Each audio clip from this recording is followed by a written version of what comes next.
Good afternoon, everyone. Welcome to Philadelphia City Council's Committee on Public Health and Human Services. I now note that the hour has come.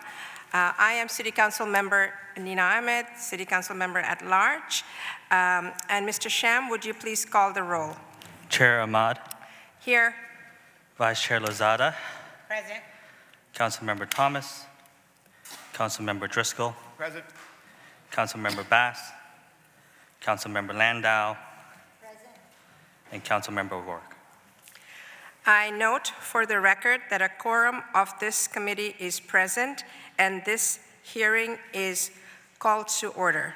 This is a continuation of a public hearing of the Committee on Public Health and Human Services considering testimony on resolution number 250362. And I want to thank again all of you for being here. Back in June, we began a critical conversation about Philadelphia's child welfare system, a system that touches thousands of lives across our city. Today, we reconvene this hearing to continue the work, to listen more deeply, and to ensure the voices of children, families, and community advocates are at the center. At the heart of this hearing are children and families. Every decision we make as a city should be guided by compassion, fairness, and accountability. That's why we've invited a wide range of perspectives, from our Department of Human Services to advocates on the front line to young people who have lived experience in the system. Their testimony is essential because they know firsthand what is working and what still needs to change. This is not about blame. This is about partnership, transparency, and progress. We all share the same responsibility to make sure that our city's child welfare system protects children, supports families, and helps every young person grow up with safety, dignity, and opportunity. When young people and families speak, we must listen, and today we will. Thank you. Mr. Sham, would you please read the title of the resolution? Resolution number 250362, authorizing the Committee on Public Health and Human Services to hold a hearing on the policies of the Department of Health and Human Services regarding child welfare protections.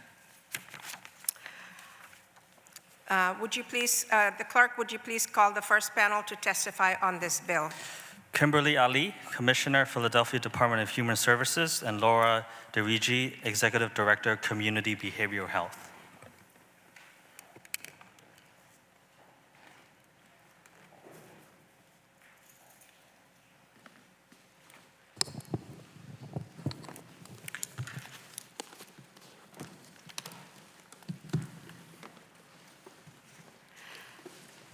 Good afternoon. Please state your name for the record and proceed with your testimony. Good afternoon. My name is Kimberly Ali. Good afternoon. My name is Laura DeRigi, Senior Director, Clinical Consultation for CBH, DBH, IDS, and DHS. Thank you. You may begin. Good afternoon, Chair Councilmember Dr. Nina Ahmad, Vice Chair Councilmember Ketsi Lozada, and members of the Committee on Public Health and Human Services.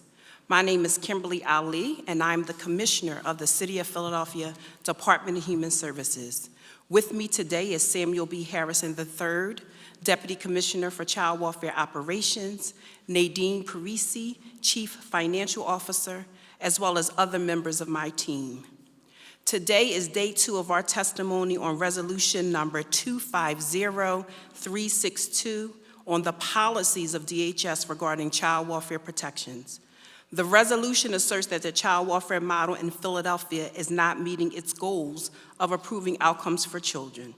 I am hopeful that my testimony on June 6, 2025 demonstrated that outcomes have significantly improved over the past several years.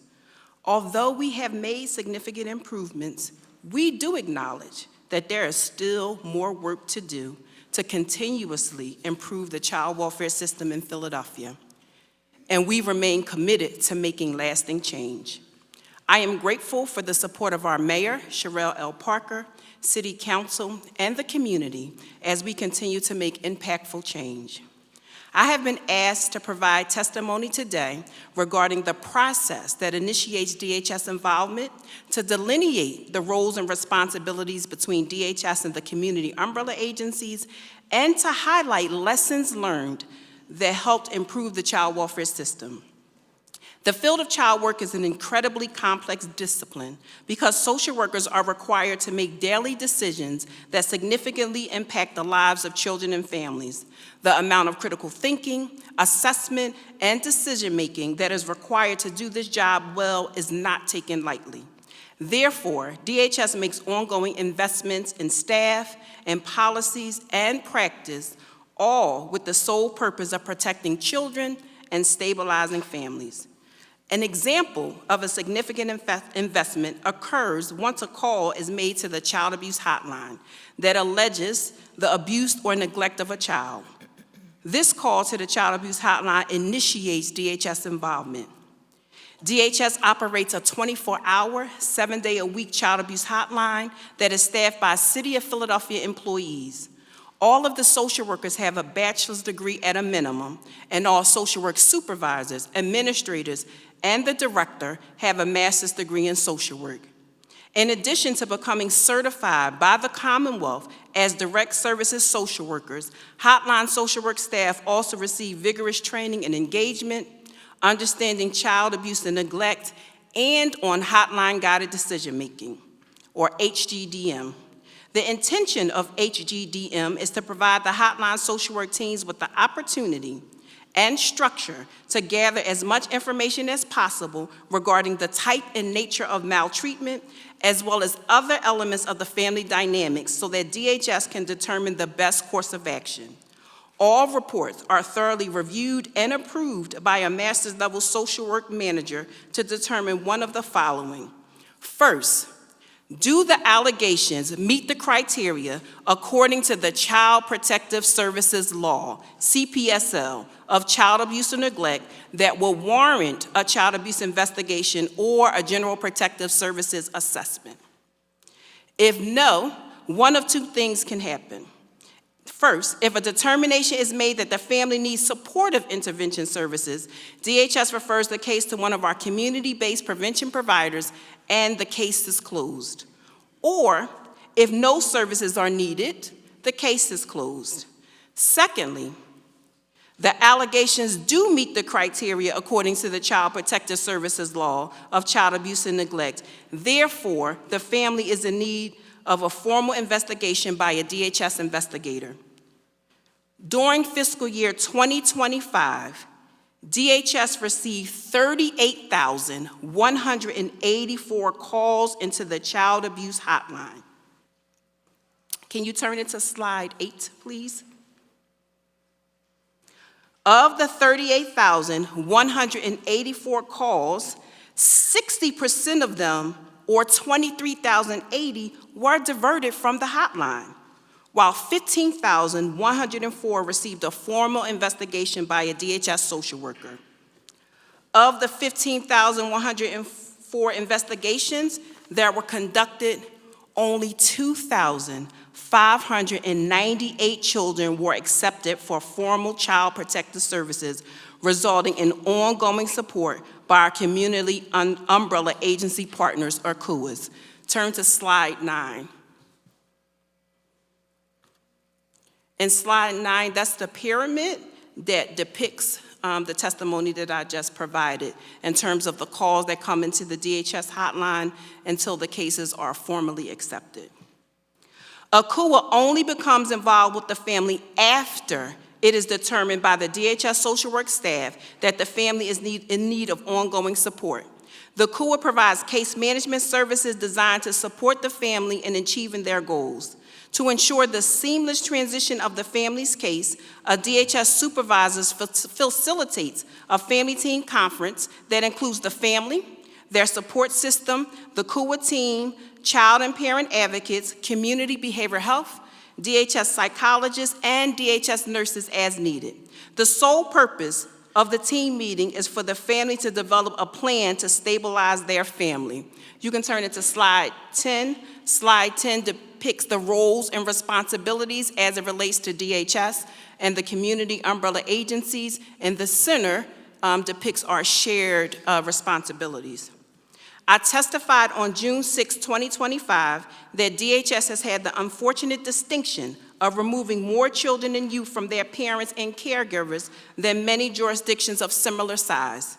However, as a result of our continued work together, DHS has seen a significant decrease in the number of children in child welfare placement, from 6,194 in 2017 to 2,406 children in placement today, which equates to a decrease of 3,788 children, or 61% reduction in children in placement. You can turn it to slide 21.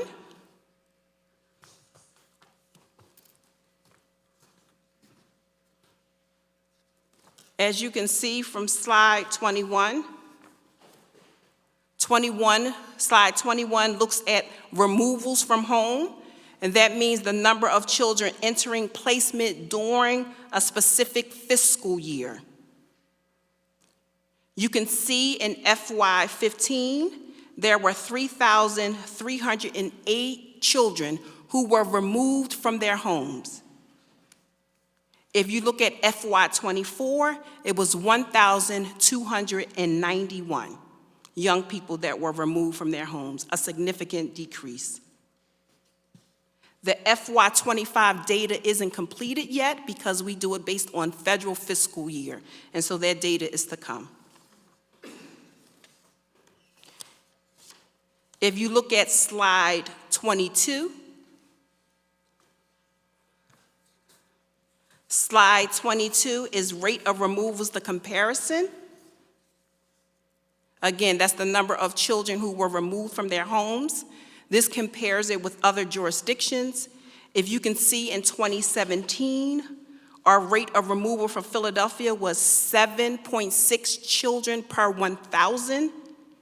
And as you can see from the data from 2023, it is 3.4 per 1,000 child or children. Again, the reason why this data stops at 2023 is because we use the federal data that compares other jurisdictions, and they haven't finalized the 2024 data yet. I also want you to look at slide 23. It's just another way to depict the children in placement outside of their home. So if you look at June 30th of 2017, there was 6,194 young people in the city of Philadelphia who were in placement. When you look at June 30th of 2025, there was 2,504 young people. And as I testified, today is 2,406. So a 60% reduction. And slide 24 is just another depiction of the children that are in placement.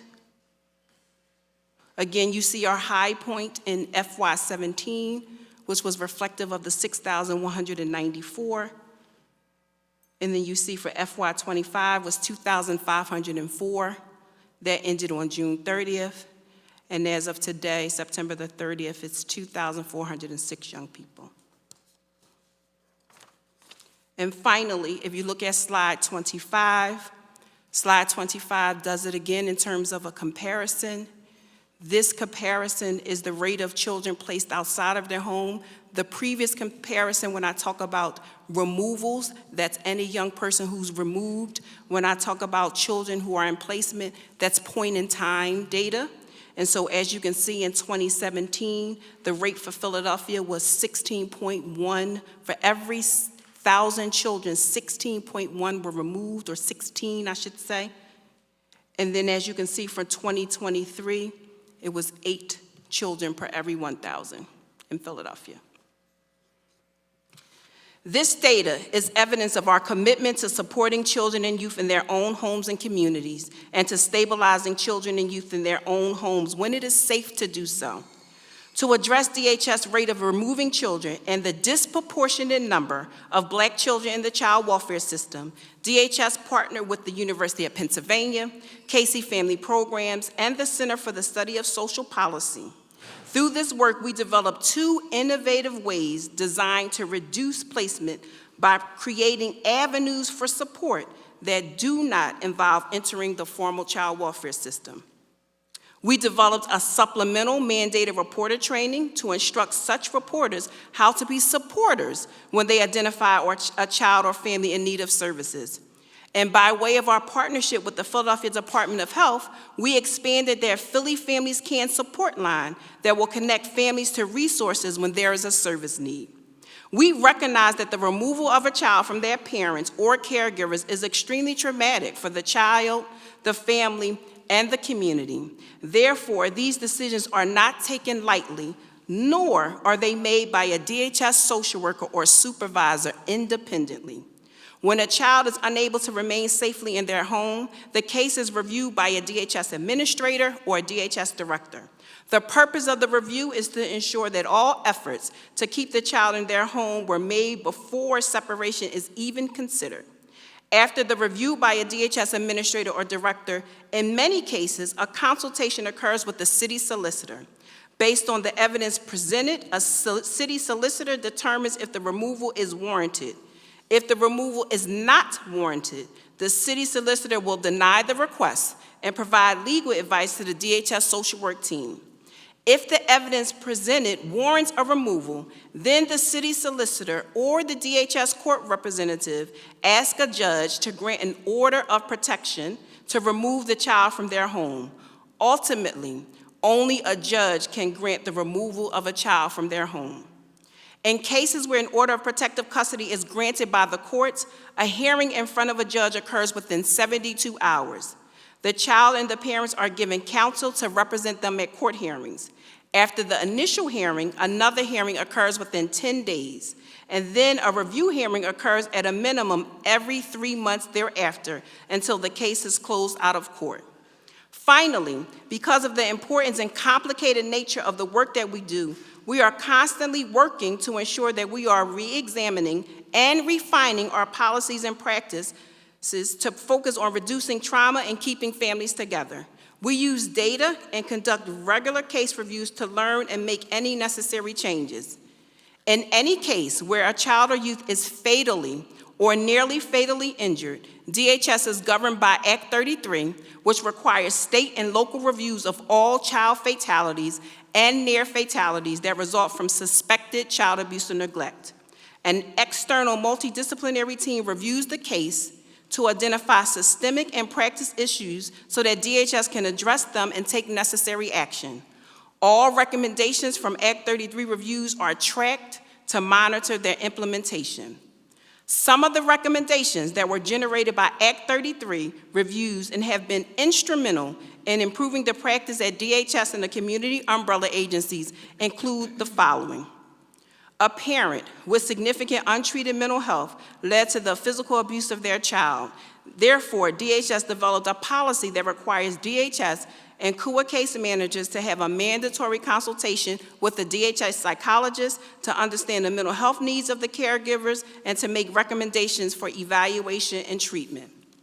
To better improve the identification and the coordination of services for children and youth with special medical conditions, DHS social workers and CUA case managers are required to refer cases to our DHS nurses, who will obtain and review the medical records of the child, make appointments to primary care physicians and specialists, and accompany the DHS social worker or CUA case managers on home visits to assess the physical health of the child. Recognizing the impact that intimate partner violence has on parents and their children, DHS hires staff trained in domestic violence to provide expertise on a plan to keep everyone safe and to connect the family to resources. And finally, executive teamings facilitated by a DHS operations director or deputy commissioner are required when DHS is investigating a matter involving the physical abuse of a child and the manner in which the child sustained the injuries is not known or the alleged perpetrator is not known. Given the uncertainty of the investigation, coupled with the fact that we must strive to keep children safe from future harm, such higher level teamings are warranted. In closing, while we always have more work to do, DHS will continue to build on our strengths and address our challenges.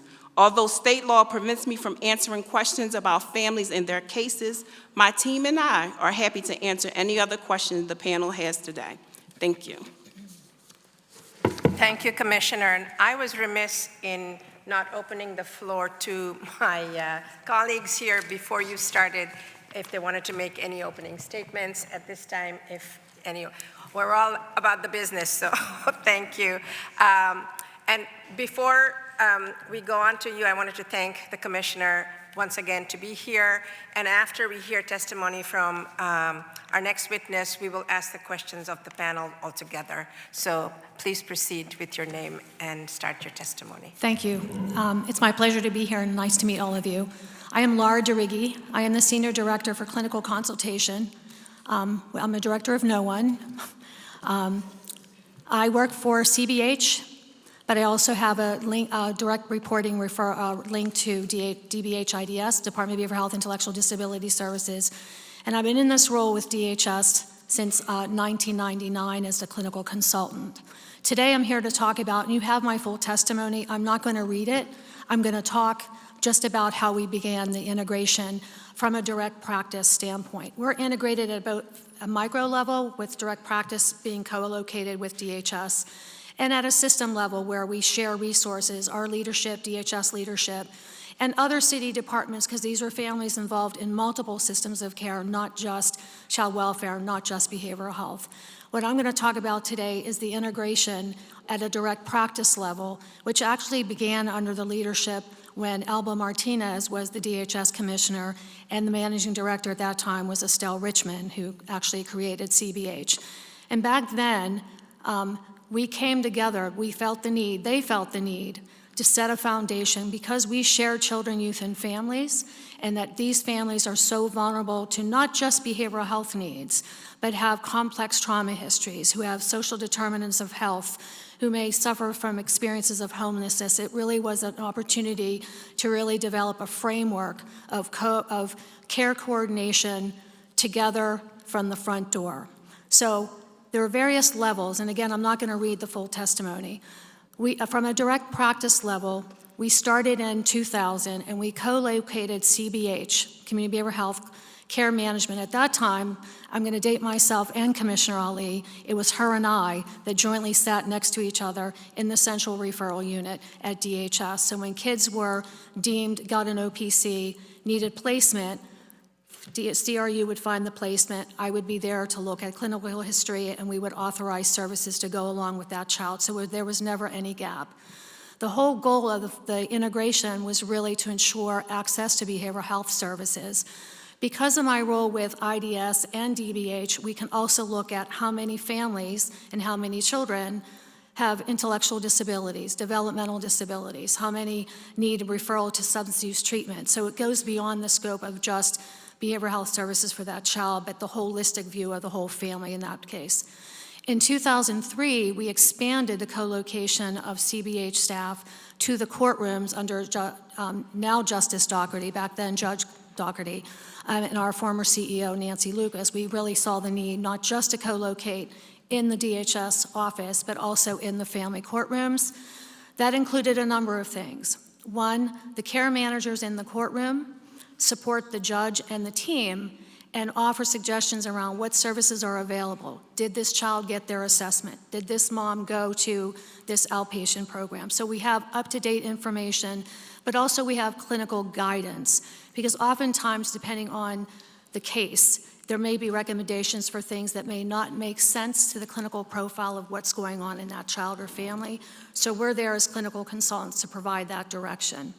From when improving outcomes for children began, we then co-located CBH care managers, are called clinical specialists, within each of the CUAs, so that they sit in on, when a case transitions from DHS to the community umbrella agency, they sit in on family team conferences. They provide consultation on the whole family, and they support families that are either getting in-home services, whether they're in, different types of placements and are in need of residential treatment, other kinds of behavioral health services. From that point, let me step back.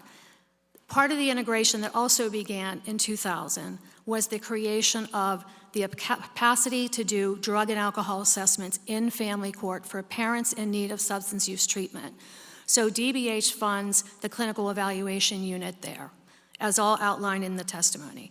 They do evaluations for families, parents, and caregivers who need drug and alcohol treatment services.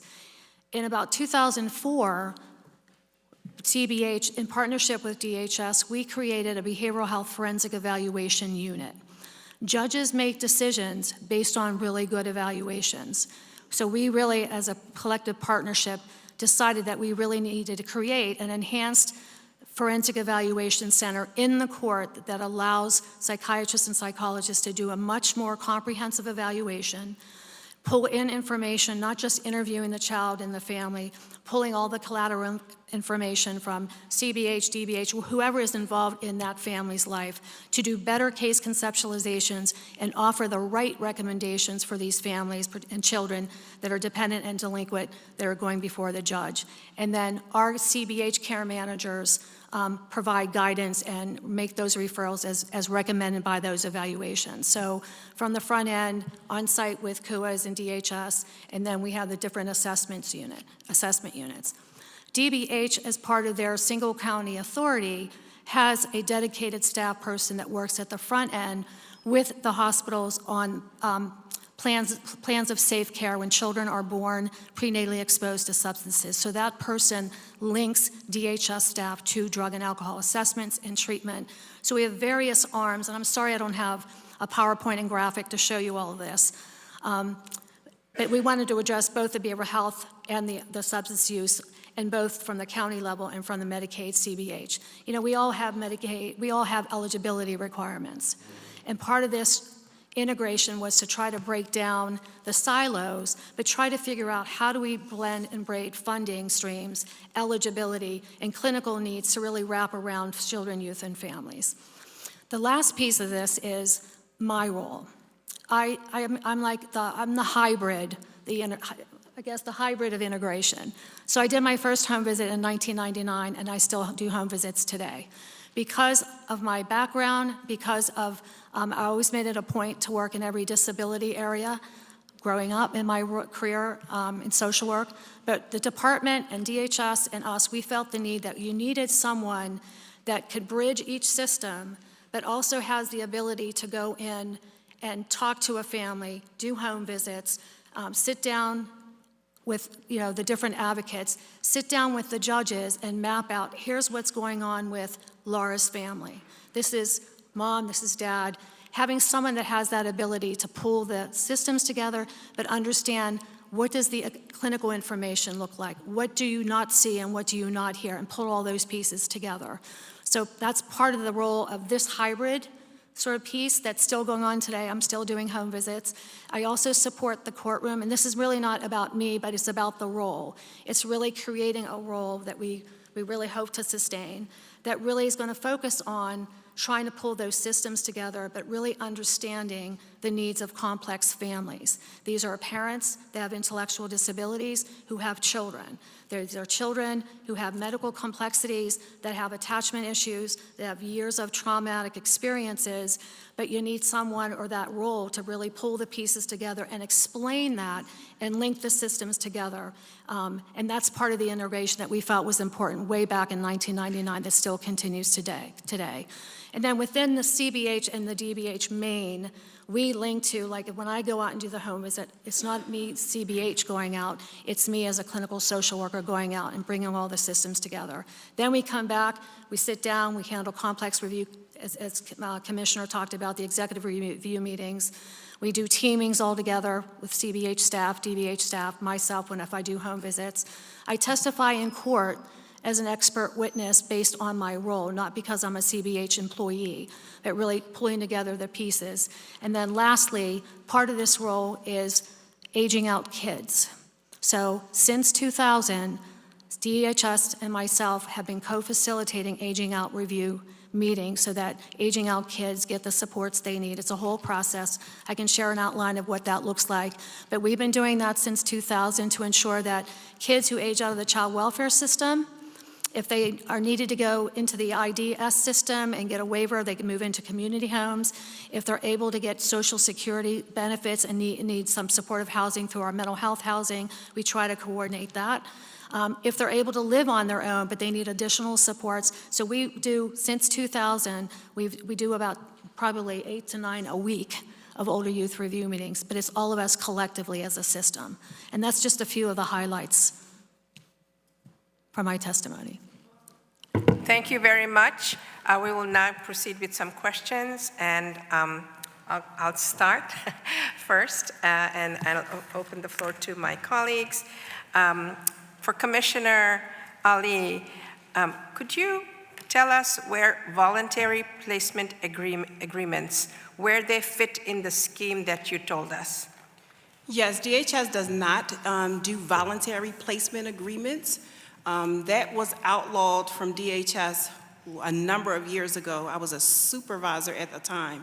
So well over about 15 years ago, we stopped doing voluntary placement agreements. We only do order of protective custodies.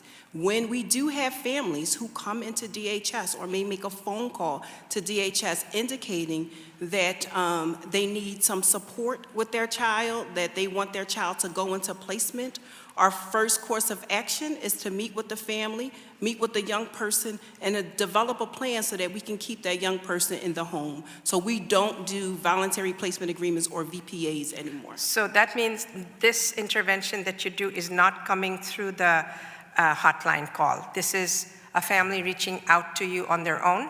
Oh, that will come through the hotline. So even if a family walks in to the DHS office, we would collect the information and we would input it in the system. So when I talk about the 38,184 calls, if you will, that come into the DHS hotline, they could be by walk-in as well. So for that family who voluntarily came in and was not reported by someone, does the hotline guided decision-making go into place for Absolutely. them? Okay. Absolutely. And tell us like what that pathway looks like, and where is the data of those people who are not because of a report coming in? How many of your children are in that arena, and where is the data for that reflected in your reports? Okay.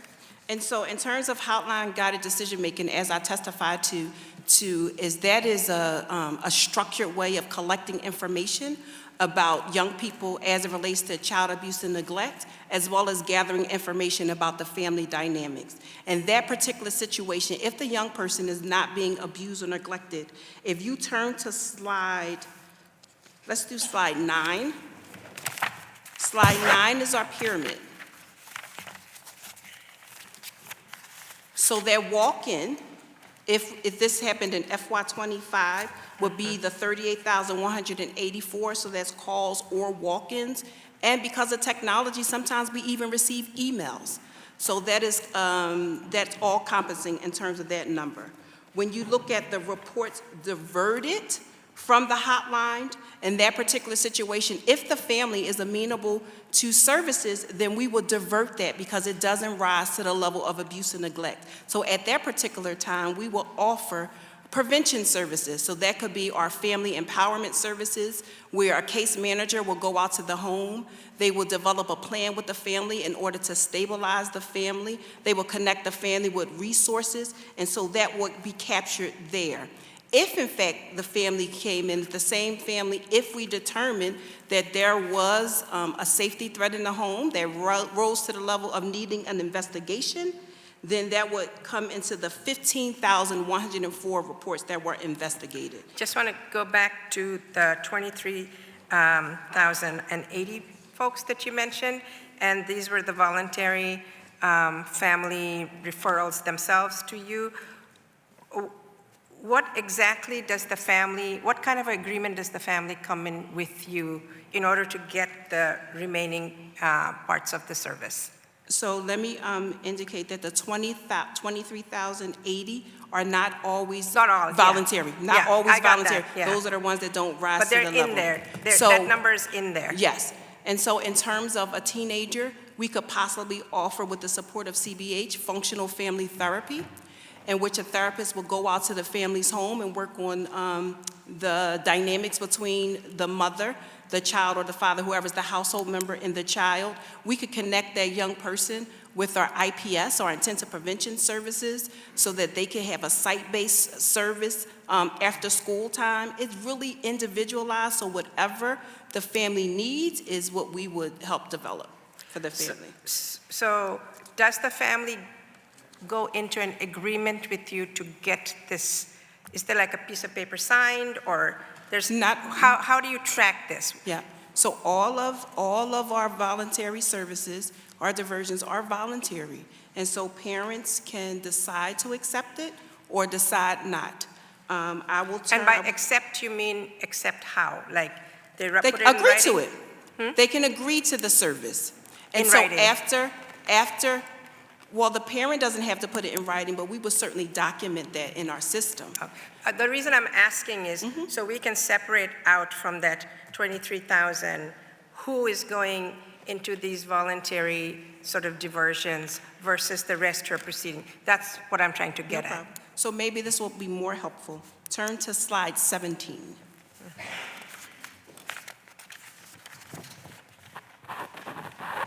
So in slide 17 depicts, if you look at FY '25, there was 5,083 families that were referred to prevention services at DHS. So from the 23,000, 5,000 were what we were discussing. Yes, Okay, and so you have a way to assess. The reason I'm saying this is a success in terms of not putting someone in the system, right? So this is a tracking of how well they're doing, because we can get best practices from those to apply to those who are actually in the system as well. absolutely. And let me just add, although I indicated that the family doesn't sign anything for voluntary services, we do put, so any call that comes into DHS, any walk-in that comes into DHS, any email that DHS receives, we document it in our case management system. And so all 38,184 reports, and this is how we are able to get that number, are documented in our case management system. The services as well are documented in our case management system. One of the things you asked me to testify about was a lesson learned. Prior to about 5 years ago, our prevention database was separate from our electronic case management system. And that was a lesson that we learned because we wanted to have a more holistic picture of the family. If we provided prevention services previously, we wanted to have access to the information, access to the notes, so that we could determine whether or not this family needs, if they were to come back, did they need either a similar type of prevention service or did they need something additional? And so two more questions, and I'll go to my vice chair. According to, and I'm just sort of switching to COAs because they're the end of the stream for those who get in the system. According to Net COA-1, November 2024 invoice, salaries and benefits alone total over $2 million year to date, while the line marked discretionary fund, prevention only, shows no spending at all. So I just wanted to know, how are resources allocated to prevention? We just talked about prevention. Where does that show up in your budgeting, that what was spent on actual prevention? And I also, a corollary to that question is the prevention, does it look like rent? Does it look like, food, if there's food insecurity? What does that prevention look like outside of just actual services that you're mandated to provide, like mental health or physical health services? Outside of those, because this is in the prevention space, I want to see where is it reflected either in your budget or the COA's budget? So I'll start by first saying that we spend about $110 million each year in prevention services. And Nadine Parisi, who is the CFO, will tell you where do you find it in our budget. It's not in the CUAs because the CUA provides formal services. So after the except for service decision is made, but we do provide them direct discretionary dollars if in fact families need some more supportive services. So Nadine can speak specifically about where do you find that. And what those And what services are. Absolutely. Yeah. Sure.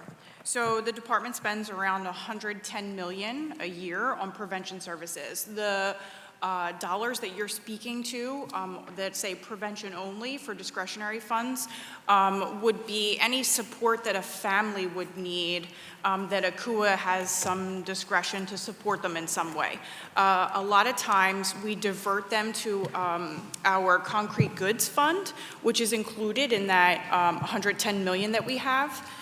We have a concrete goods fund that helps support families, and we use that for things like utilities, food, other concrete goods like furniture that might be needed, that a family might need, like a bed or a bassinet or something to support the family. So this is, sorry, in that 110 million, Yep. there's the concrete goods fund that can be used for these kinds of services. Yes, that's correct. So that's a very small number. The reason I'm asking is our goal is to prevent family separations. Our goal is to prevent people getting in the system.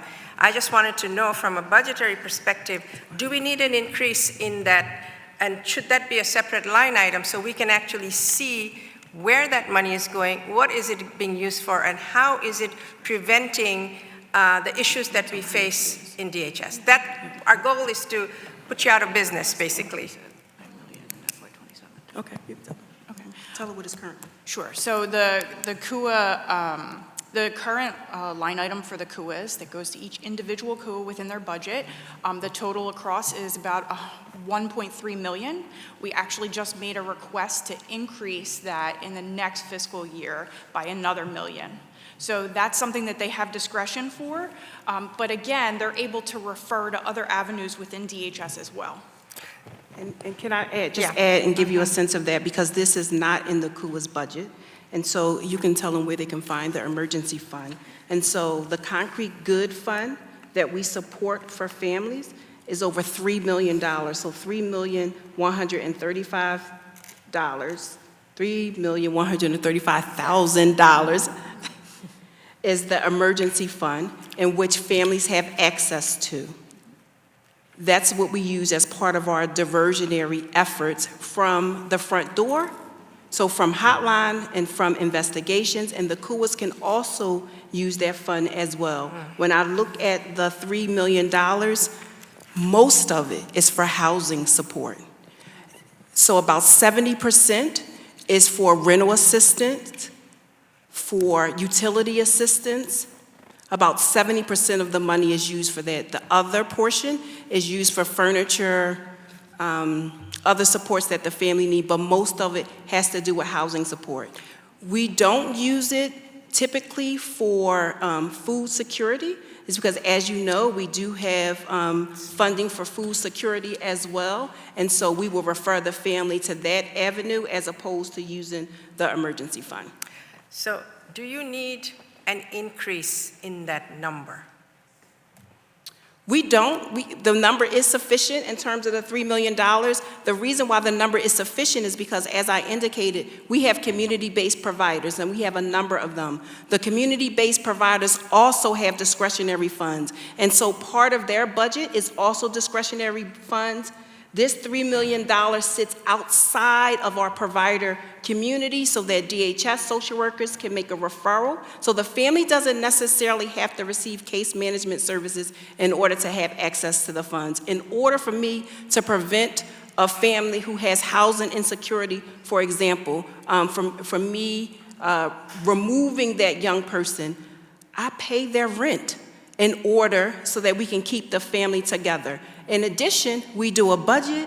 We try to figure out what additional support that the family needs so that the family doesn't get back into that circumstance. And so that $3 million is outside of the money that we provide to our provider community. Thank you. I'll go to my colleague, Ketsi Lozada, and Vice Chair of the committee.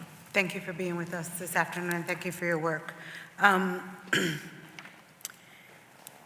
We're talking a little bit about those families who are receiving services, who you're trying to kind of keep together.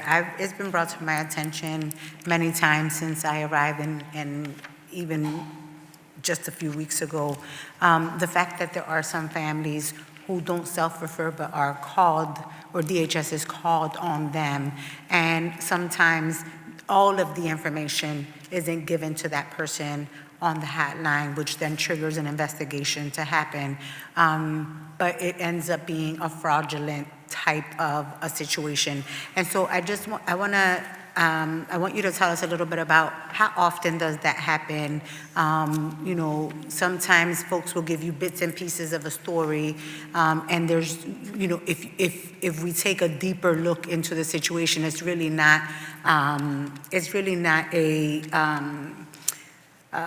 an abuse type of a situation. Is more so related to a need that needs to be met in order to make that family whole or keep that child in that space. And so how often are calls made to the hotline that end up triggering an investigation that then, you know, mom is added with the additional stress of having to deal with a open DHS case that can potentially cause trauma, not just to mom, but to the entire family, because now the kids feel like this person keeps showing up and I may have to leave my home as a result of a neighbor who really doesn't know what is actually happening within the four walls of my home and is putting me at risk. Yes, thank you for that question, Council Member. And I'm going to refer you back to slide 9, which is that trustee pyramid. First, let me state that when you look at the reporters who call in a report to the DHS hotline, about 75% of them are mandated reporters.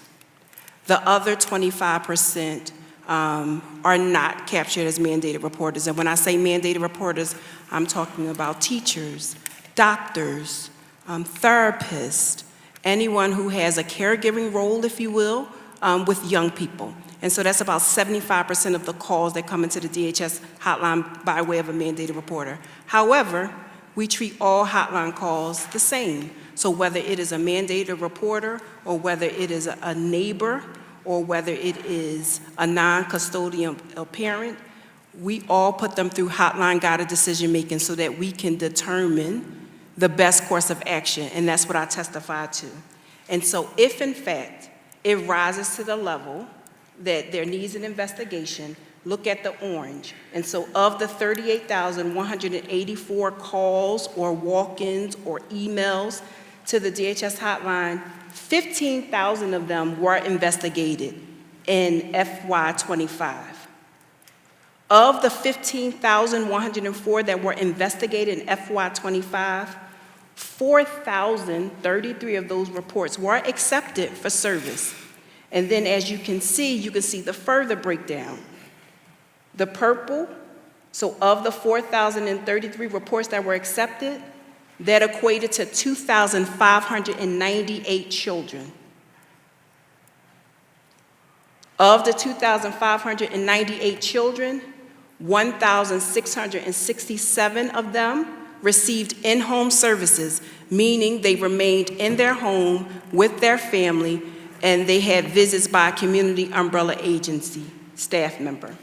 And then 991 of them entered placement.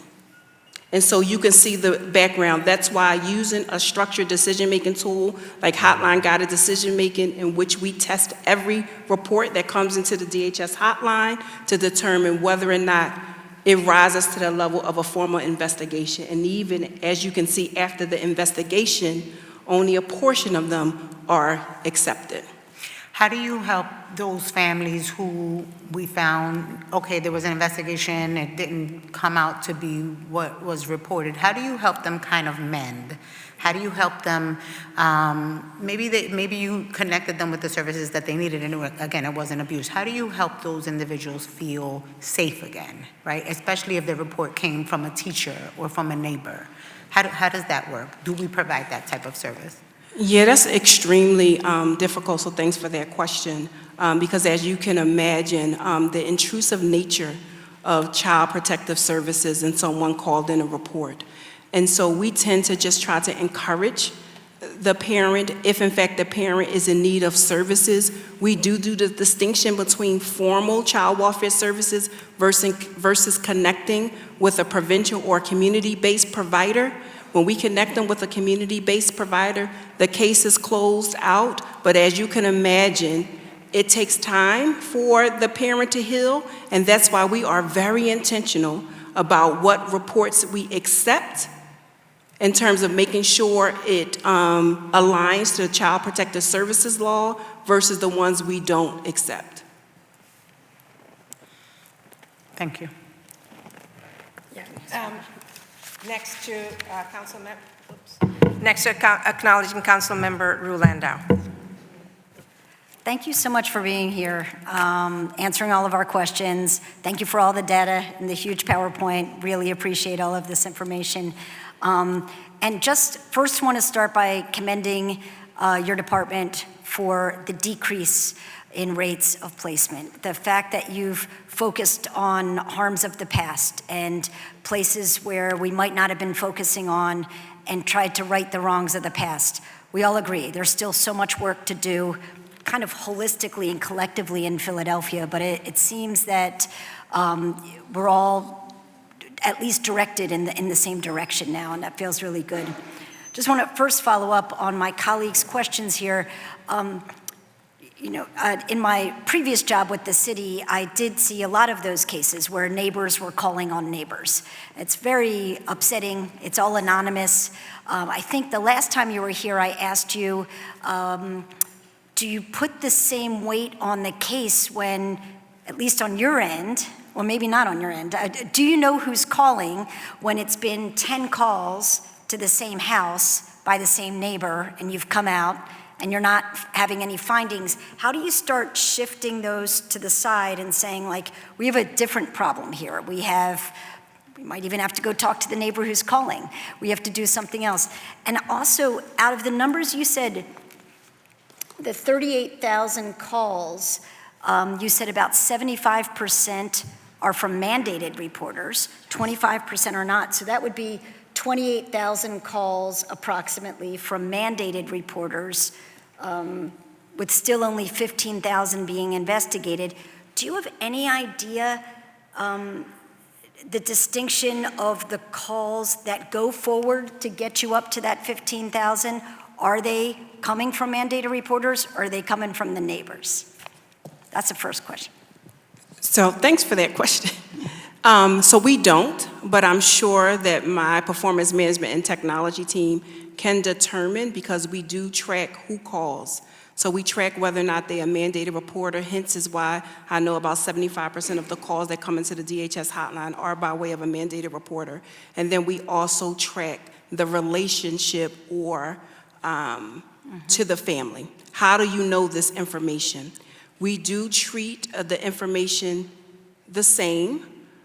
It is frustrating in terms of if there's multiple reports called on a family and we do the investigation. It is frustrating for the family, and to be honest, it's frustrating to my staff as well. But what happens oftentimes is that sometimes they provide new information. And so if it is new information and it rises to the level of a Child Protective Services law investigation, then we would complete that investigation. However, what we've done differently, though, is in 2017, we saw a huge spike into our DHS hotline, and this was post all the changes to the Child Protective Services laws when that unfortunate traumatic incident happened at Penn State. And so we were flooded with telephone calls. And so what we did was we now have screening units on the hotline that will actually make a visit to the family's home to determine whether or not the allegations are true or if the family needs services. And so we put that in place in 2017, and so some of those screen-out cases were screened out or diverted by way of the hotline versus going through a formal investigation with DHS. And so the beauty of the data system is that we would have documentation of all of those phone calls, what the reporter is reporting. If it was the same allegation, we would determine whether or not we need to just send someone out from the hotline to determine if the young person was safe, and we would do so. Okay. It's on our, as you can imagine, that's frustrating to hear. If, for example, you know there's a terrible domestic violence situation, for example, and the abuser is calling over and over again, I hear you that you want to look for any newer additional information, but it does feel like at some point we want you to put your resources towards the other cases where you need to put your resources. But Understood. and there is. I wanted to also follow up on funding. Let's see, you have a $3 million emergency fund. How much did you say was the concrete goods fund? The concrete goods fund, we also call it the emergency fund. Oh, it's the same fund. It's the same fund. And so that's $3 million, a little over $3 million. But in addition to that, we also have, I testified to our Phillies Families Can hotline, or support line, if you will, that mandated reporters can call if the family is in need of support. That's an additional $1.5 million for concrete goods and support. And then we also have a prevention assistance fund, which is an additional $1.4 million. I'm extremely interested in all of the prevention money because I am curious whether you track or work with groups like the Joy Bank that are just giving cash to pregnant women right now. And I'm really hoping that Philadelphia will see the light to make sure that the more cash we give on hand to people who need it when they originally have children or when maybe there's a second child added to the house or something like that, how does that affect them potentially being diverted from DHS care in any way? Yeah, and so at this point in time, we don't give funding to the Joy Bank. However, as I indicated, the support line is through the Philadelphia Department of Health, in which we expanded their Philly Families Can line. Initially, the Phillies Family Cans line only serviced young people between birth up until age 3. We provided some additional support so that they can assist families up until the age of 17, again, as a resource to mandated reporters to avoid the calling in to the DHS hotline when it is not child abuse or neglect. And so we do fund the Phillies Families Can expansion, and part of that funding does include the $1.5 million in concrete supports. Okay. And then just my last question of the comparison to other cities. You have a couple of charts, page 20, page 24, it looks like. Do all of the cities calculate the same things? Are the criteria the same? They do. Yeah. They do, and this is why I had to use, and the reason why you don't see the data for FY24 and FY25 is because we rely on the federal data. And so all of this data is federal data through what is called AFGARs. Child welfare jurisdictions have to send our data to the state, and the state sends it to the federal government in terms of a number of things, but also the number of young people who are removed from their homes, and the in-care rate, the number of young people who are in care on a certain day. And so, yes, this is federal data. If a case comes to you and a family decides to voluntarily put the child with another family member. Where is that on the chart? So if a case comes to us and the family voluntarily does that, Voluntary kinship care. We're just going to put the child with grandmom right now. yeah. So we can put if the family made the decision, that's fine. We would support the family's decision, but we would determine what services, if any, that grandma would need, and what services the mother or the father would need, or whoever is the caregiver, so that that young person can return back to them. And so we will work with the family to determine what services they need. Super helpful. Thank you very much. I want to go back to safety plans. Is there such a thing as a safety plan? There is a safety assessment and a safety plan, yes. And where is data around that?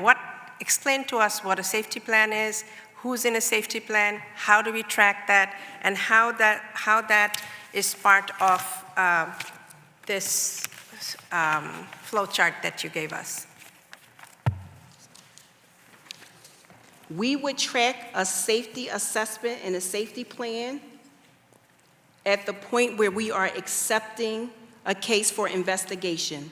So those 15,104 reports that we investigated has a safety assessment and a safety plan. The purpose of the safety plan is to determine whether or not, and it's a structured tool, a state structured tool, whether or not there are existing safety threats to the child and also the protective capacities of a parent. And so every investigation has a safety assessment as well as a safety plan. If you do a safety assessment and the determination is that the young person is safe in their home, the case is closed.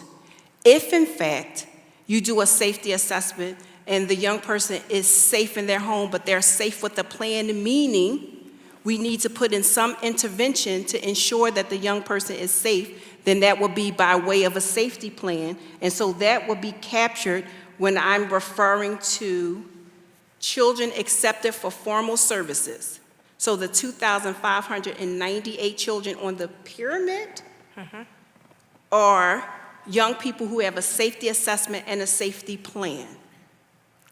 Is that safety plan, is that child placed with a relative, or is they're still staying in their home? Is there safety plan for that? Because anecdotally, we have gotten information to say that safety plan is when a parent agrees to place a child with a relative, sometimes indefinitely, and sort of hidden foster care.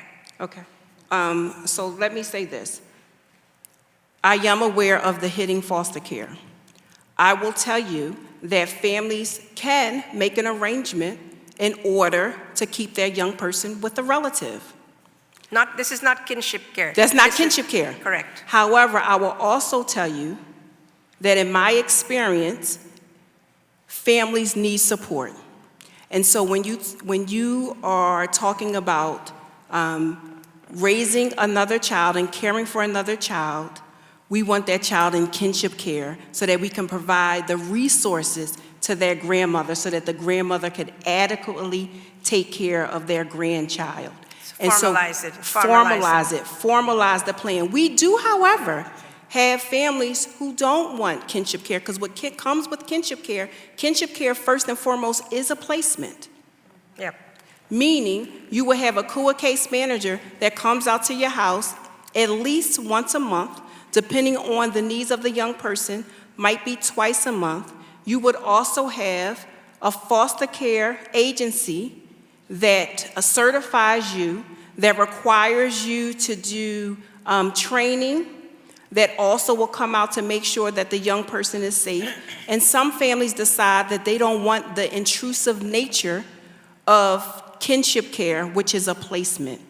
If they do make that decision, we have what is called a kinship care options form that we go over with the family, and it says, and the family signs whether or not you want formal kinship care or do you want some other arrangement. And so we will present that to the family. What is that other arrangement? The other arrangement that they'll stay with them and they could pursue custody if they choose. But sometimes they don't even want to choose custody. They want to support their grandchild, their niece, their nephew in their home without the formal intrusion of the government. So nobody signs anything for this informal safety plan if it's a grandparent or someone outside of the parent? Well, the safety plan will consist of, so we have to do a safety plan. Remember, for anyone, we have to do a safety plan for all investigations, and so we will document that in the safety plan. And that is counted somewhere. So children who are in safety plans are part of this 15,000. Yes, of the reports that was investigated. Every report that's investigated has a safety plan. Every child that is accepted for service also is included on a safety plan. And that's not a placement because that's an informal arrangement. Yes, or it's not a placement. It doesn't have to be informal because we have some young people who are placed with relatives and they are receiving in-home services. And so you would capture them in the 1,667. Okay, go ahead. Thank you. Commissioner, explain to me how every child has a safety plan, but we have been informed of, and we've heard in the media, right, that some children, whether it be in kinship or in placement, just regular placement, I guess I would call it, I don't know, how they have consistently been abused or hurt in the care of someone else other than their parents, right? Explain to me, how does that happen? What have we done to make sure that our children who are removed from their homes and placed in the protection of others, that they're not hurt in that space? How does that happen if there's a safety plan for everyone? Yeah, so first let me state that anytime that a young person is abused is extremely traumatic. I would also say that it's worse if a young person has been removed and is placed with someone who is supposed to be caring for them is abused. I believe that that is even worse in terms of, young people and the trauma that the young person suffers. And so how do we address that? We address that by doing visitation, so visiting with that young person in their setting, so where they are placed, so whether that is in a kinship care home, a foster home, or a group home. Some of those visits are unannounced so that we can see that young person in their natural setting. We will visit the young person at school. We will visit the young person so outside of the household so that the young person is comfortable reporting that as well. We spend alone time, so part of the visiting with young people is not in the presence of their caregiver, but it also is with the young person individually, again, to establish that rapport, to establish that comfortability. So if the young person is being abused in his or her placement setting, that they are able to disclose. We rely heavily on other mandated reporters, other individuals who know the young person, because if that young person makes a disclosure to someone else, then we would certainly want that individual, whether they are a mandated reporter or not, to call in a report to the DHS hotline. What I will say is that any young person that is abused, that is in foster care, kinship care, group home care, so any placement setting, those investigations are done by the Pennsylvania Department of Human Services, so there isn't a conflict of interest, if you will, with the Philadelphia Department of Human Services. Thank you. One last example of prevention services and how we might reallocate that. This is just food for thought, right? So in Children's Choice August 2025 invoice, the agency billed $235,112.20 for foster placements, almost entirely in per diem room and board charges. What share of that same monthly spending went towards keeping families together before removal? So you would actually find that spend not on Children's Choice, because Children's Choice is a foster care agency, and so they do foster care and they do kinship care. Where you will find the spend for families prior to removal would be in our rapid services, so RSRI, you will find it there. Can you get that spend, Nadine? So RSRI, we spend $3.3 million a year for RSRI. You will find it in our FES, so our Family Empowerment Services. Again, this is prevention to keep young people with their families. That spend is $2.4 million. You may find it in our Family Empowerment Center, which is 2 centers. One is Congresso, and the other one is Gemma, and they are site-based services that families can actually walk in and receive services, or anyone in the community can refer the family, and we also use that by way of diversion. That spend is $4.5 million. So I hear there's a lot of money spent on these prevention services. If you were to compare current spend on this, I believe these are current numbers, and compare them, have you gone up in using, have these dollars gone up in their use, or are they stable, or they've dipped? Because we would like to see that number go up and the number to foster care go down, right? Those are the numbers we would like to see. So I wanted to know from your, what actual data, what does that look like over maybe 2 or 3 cycles? Yes, so we can provide it, yes. It has increased. We will provide that information to you.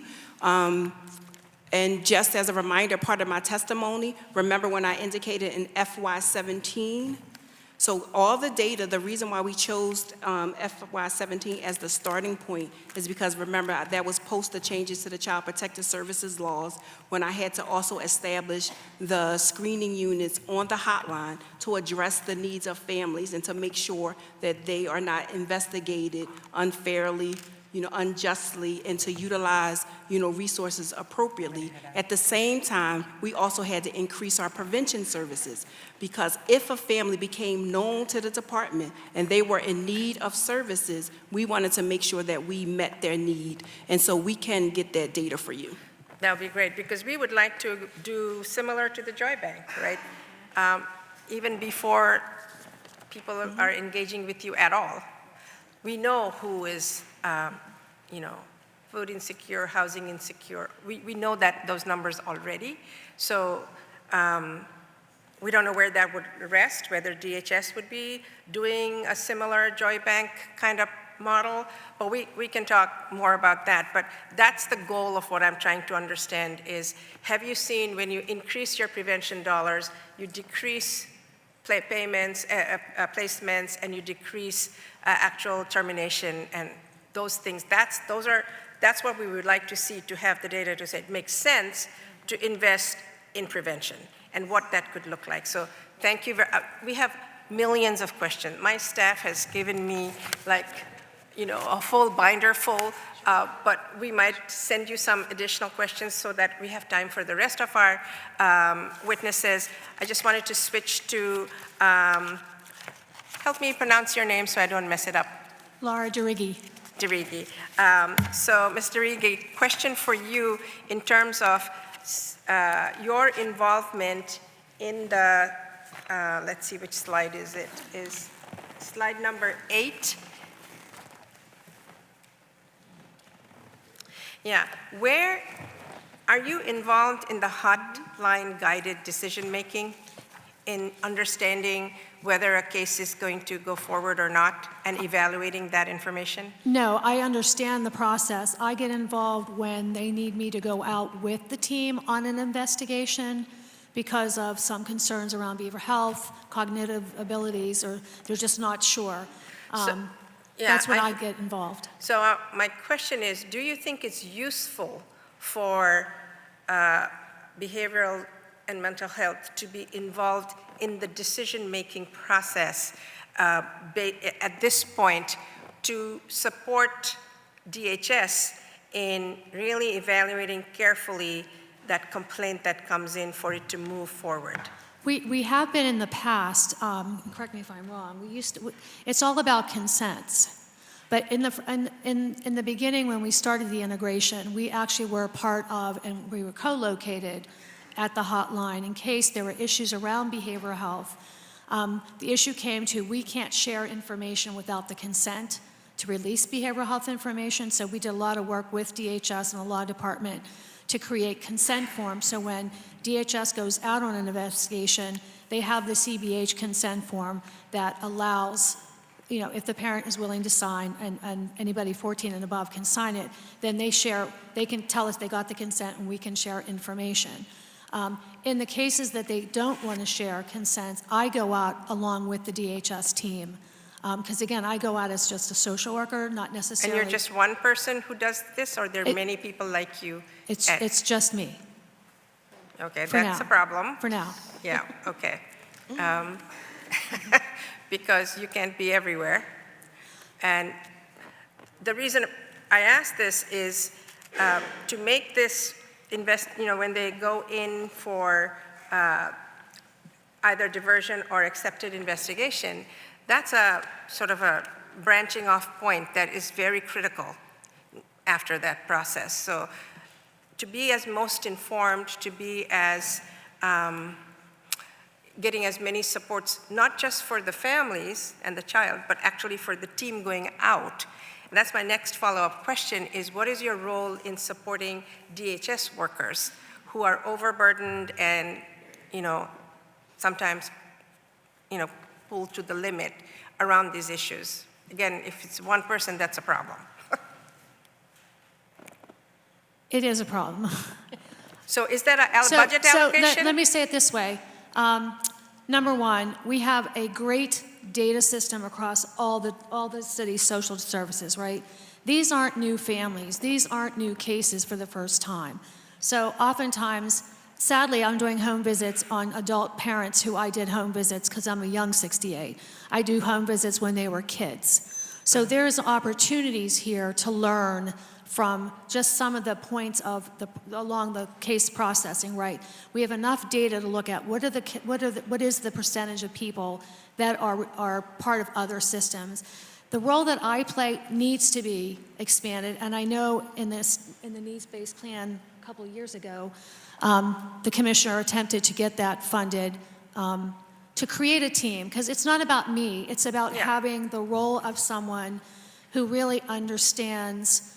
Again, it's not just behavioral health. It's looking at across all disability areas, along all social determinants of health. These are folks that lived in shelters, for example, and ended up losing their kids because they couldn't find housing vouchers or they didn't have the capacity to be on their own.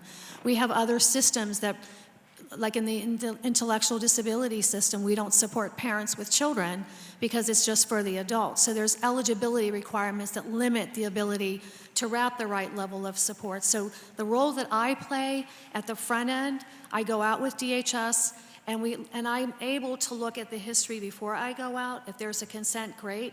If I look at the history and I know there's something that I need to ask myself because I can't share information because I don't have the consent, then that's when I go out also and say, okay, and I talk to the parent. And, it's my background. So having somebody that has the background of working as a crisis intervention person, understanding dynamics, understanding trauma experiences, what it means to be placed in care from a home, and also looking at the dynamics of the families. These are families that have been involved in multiple systems of care and need a level of support that's not about child welfare, and it's a combination of behavioral health and other kinds of things that can help support them.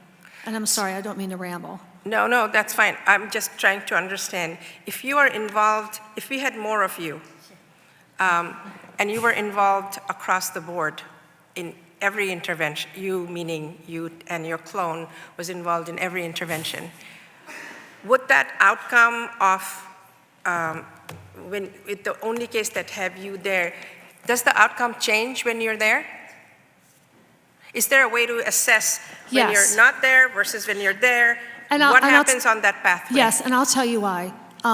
One of the things and this is not about any particular system, all systems, they take care of their individual client at a point in time. I am one that I step back, and the commissioner and staff and people here know, I look at all the background information to see what are we missing. When did they come into care? Why did a child come into care? Oh, well, let's look at the parents. Let's look at the caregivers. So I look at the whole picture. I go into the CBH, and we have CBH care managers and our team over there. We look at all the background from the behavioral health. Why are they getting admitted to inpatient? Why did they get this level of family base 4 times? What are we missing? Why is another child line report being called in? What do we not know? And so it's not about the role necessarily, it's about how you do the work. So on page 9, on slide 9, if we had this intervention for every case, would we expect a reduction in diversion, increase in diversion and reduction in reports investigated? Meaning we have 23,000 reports diverted and 15,000 investigated. If we had this intervention from DBH IDS, we would expect to see that number go down. Yes, and I also would say that I would expect the right level of services be attached early on. That's what I mean, yeah. That's more the point, yeah. So whose decision is it to have only one of you? It was created a long time ago because we all felt the need that you needed that person to bridge clinical, to bridge Yeah. the systems and have the background. But that's only one person. Correct. Was it supposed to be just one position for 38,000 calls? Like, that just seems to make zero sense to me, frankly. And I would say this is not one position for 38,000 calls. And not every family needs the intervention from Laura DeRicky. Because But of she- the reports that are diverted, not all of them are diverted and receive a service through the Department of Human Services. They may receive services through Community Behavioral Health, which Laura works for. And so we will connect them to services at the front door. And so not all of the services, and what we find, as Laura testified, is a child welfare issue. And we delineate that. Where Laura is definitely helpful is at the point of investigations, again, when there is behavioral health needs of the young person or their caregiver, if there's intellectual disability, if there's autism, she's extremely helpful for those cases.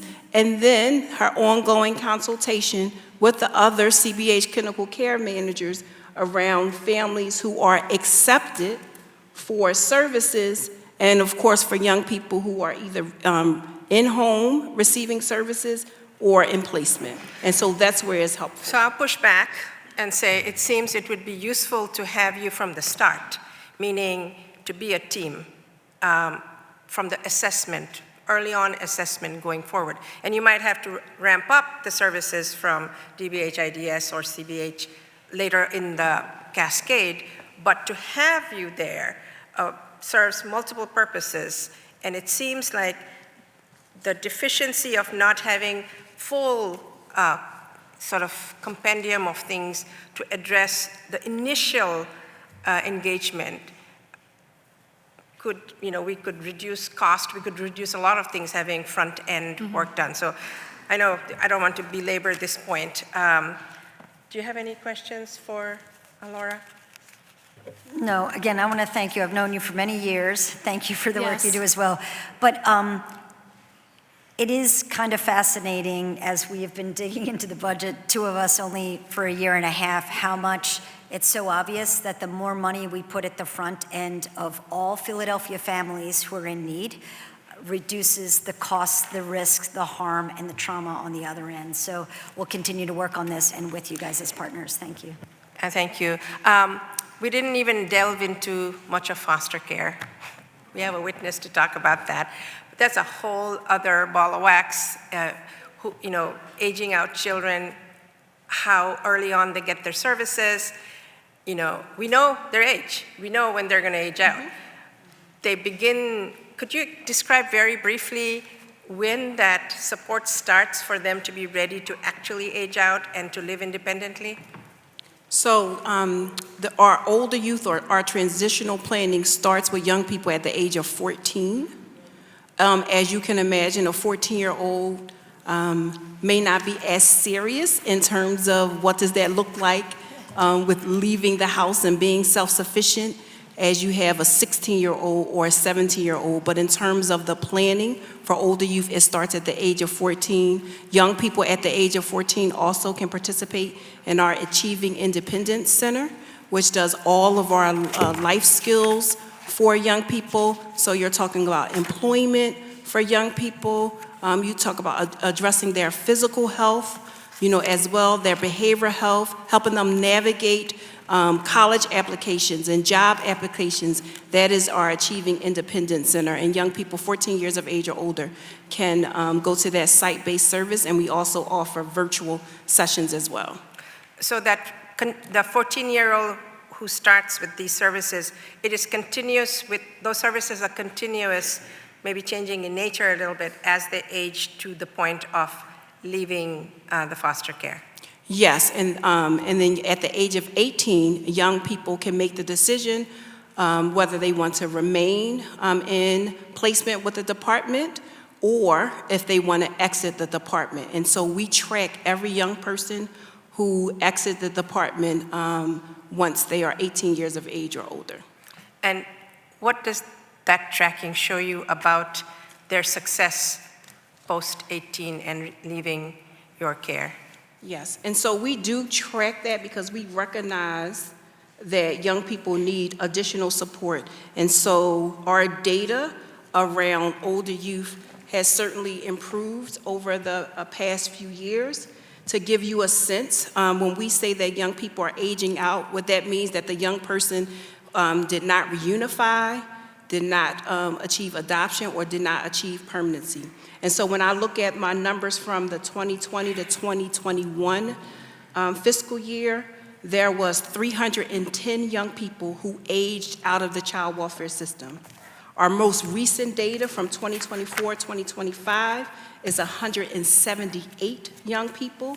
And what we look at is whether or not that young person has a permanent residence, whether or not they have a source of income or support, whether or not they are in an educational track, and then also, which is extremely important, whether or not they have a life connection. And so we track that. And so I'll give you a sense of the numbers. And so a permanent resident, as of the young people, the 178 from 24 to 25, 126 of them had a permanent residence. And so the young people who don't have a permanent resident, that's when we refer them to our housing support services. We do provide housing support for young people between the ages of 21 to 23. Have a source of income, 109 young people had a source of income. And the young people that have a life connection was 142 young people that had a life connection. So what happens to the ones who don't, like 178 minus 142? Mm-hmm. So and for the other factors. And what they tend to do is we help them develop their own formal supports or informal supports. And so typically the life connection means like a relative or a mentor or a coach. And so we try to get that young person, connected to someone who wants to pour to that young person beyond the time that they age out. So if they're not able to do it themselves, the way the numbers you told me, the remaining people, do you kind of reach out and say, you guys need a little bit more, you haven't been, they haven't achieved these goals. Do we do anything with them, or they're just sort of on their own? So beyond the age of 21, we do track young people.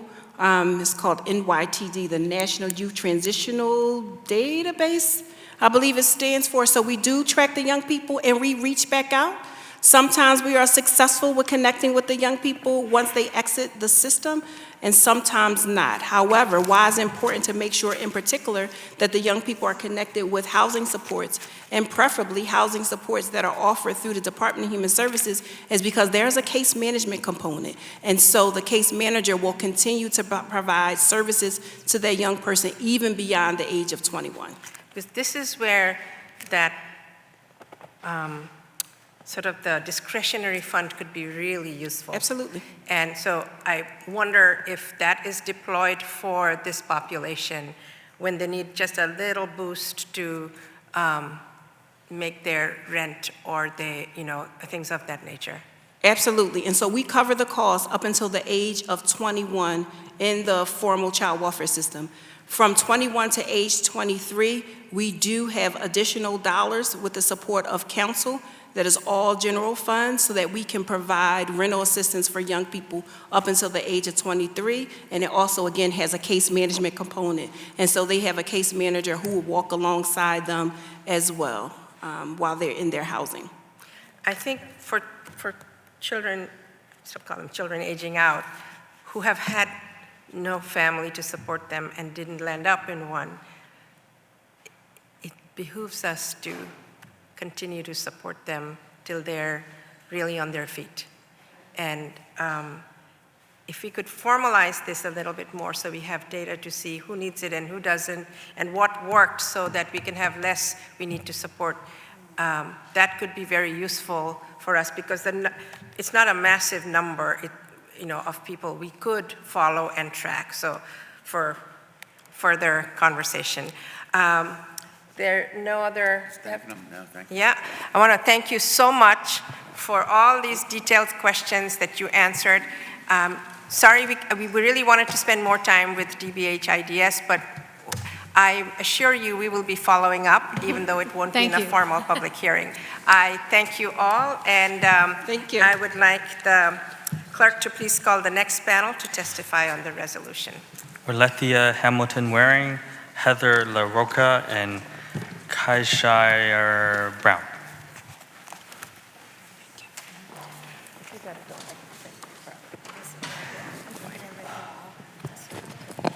I have to. We were here yesterday for streets for a long time. Yeah, I understand. Yeah. So that you don't need a quorum to close the meeting. So Yeah, I told them, yeah.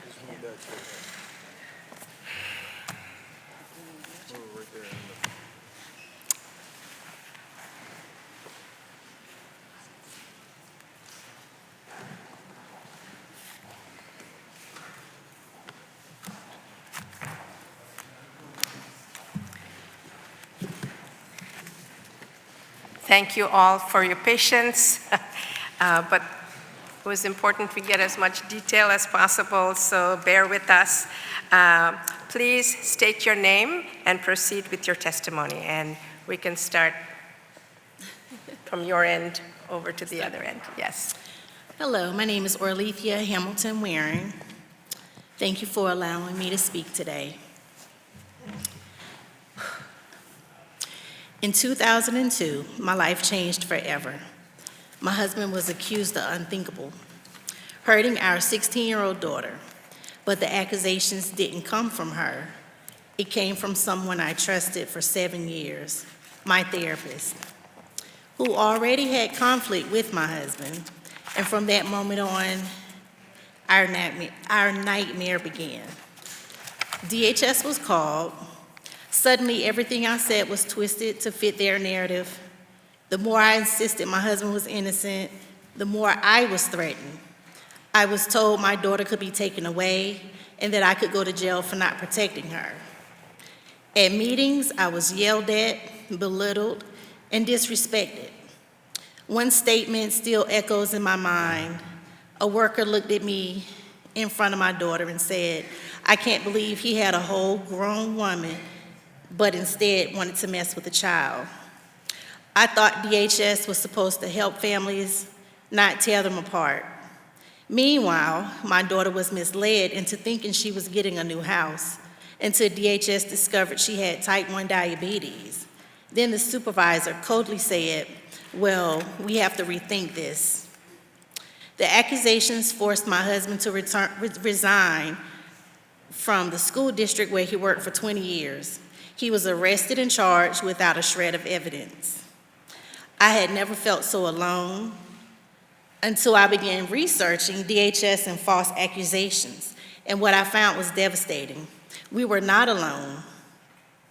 Families all over the country had lived the same nightmare, but instead of letting it break me, I let it fuel me. I went back to school determined to help other families like mine. Families who are innocent but destroyed by a system meant to protect.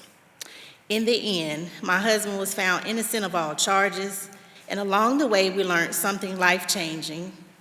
Our daughter is high-functioning autistic with sensory challenges.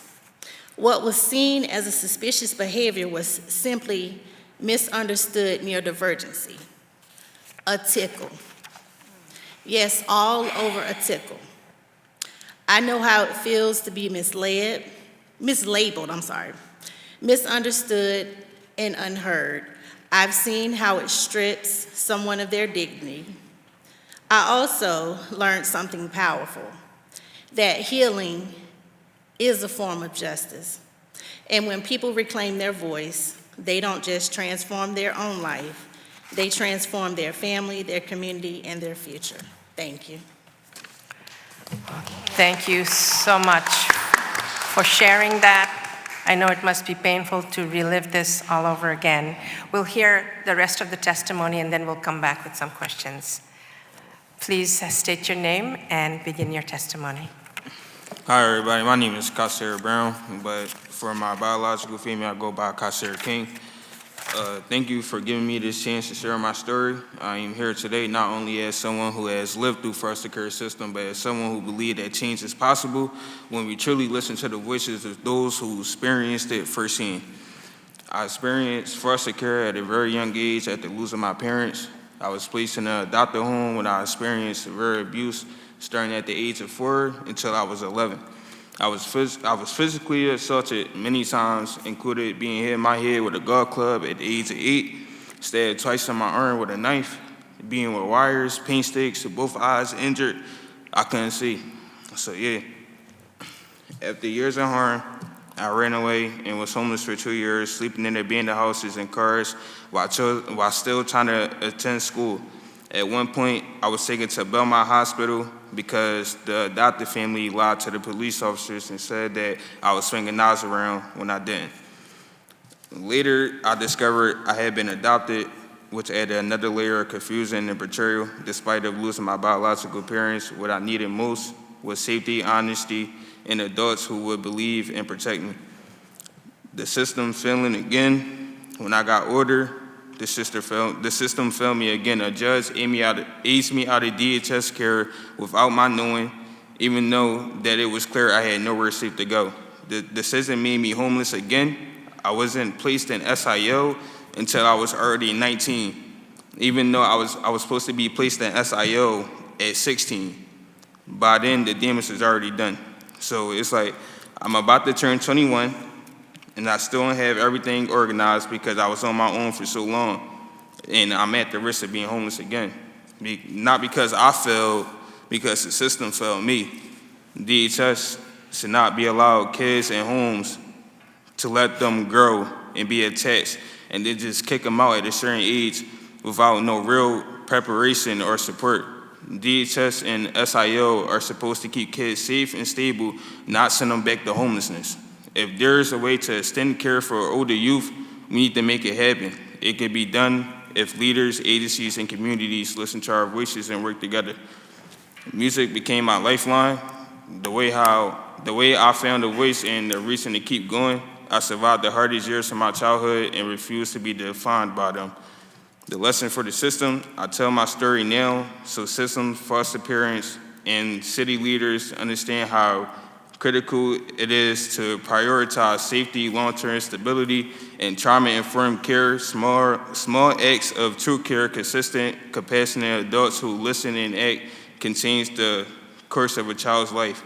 If sharing this helps improve foster or adoptive placements, so even one child avoids the harms I experienced, then telling it was worth it.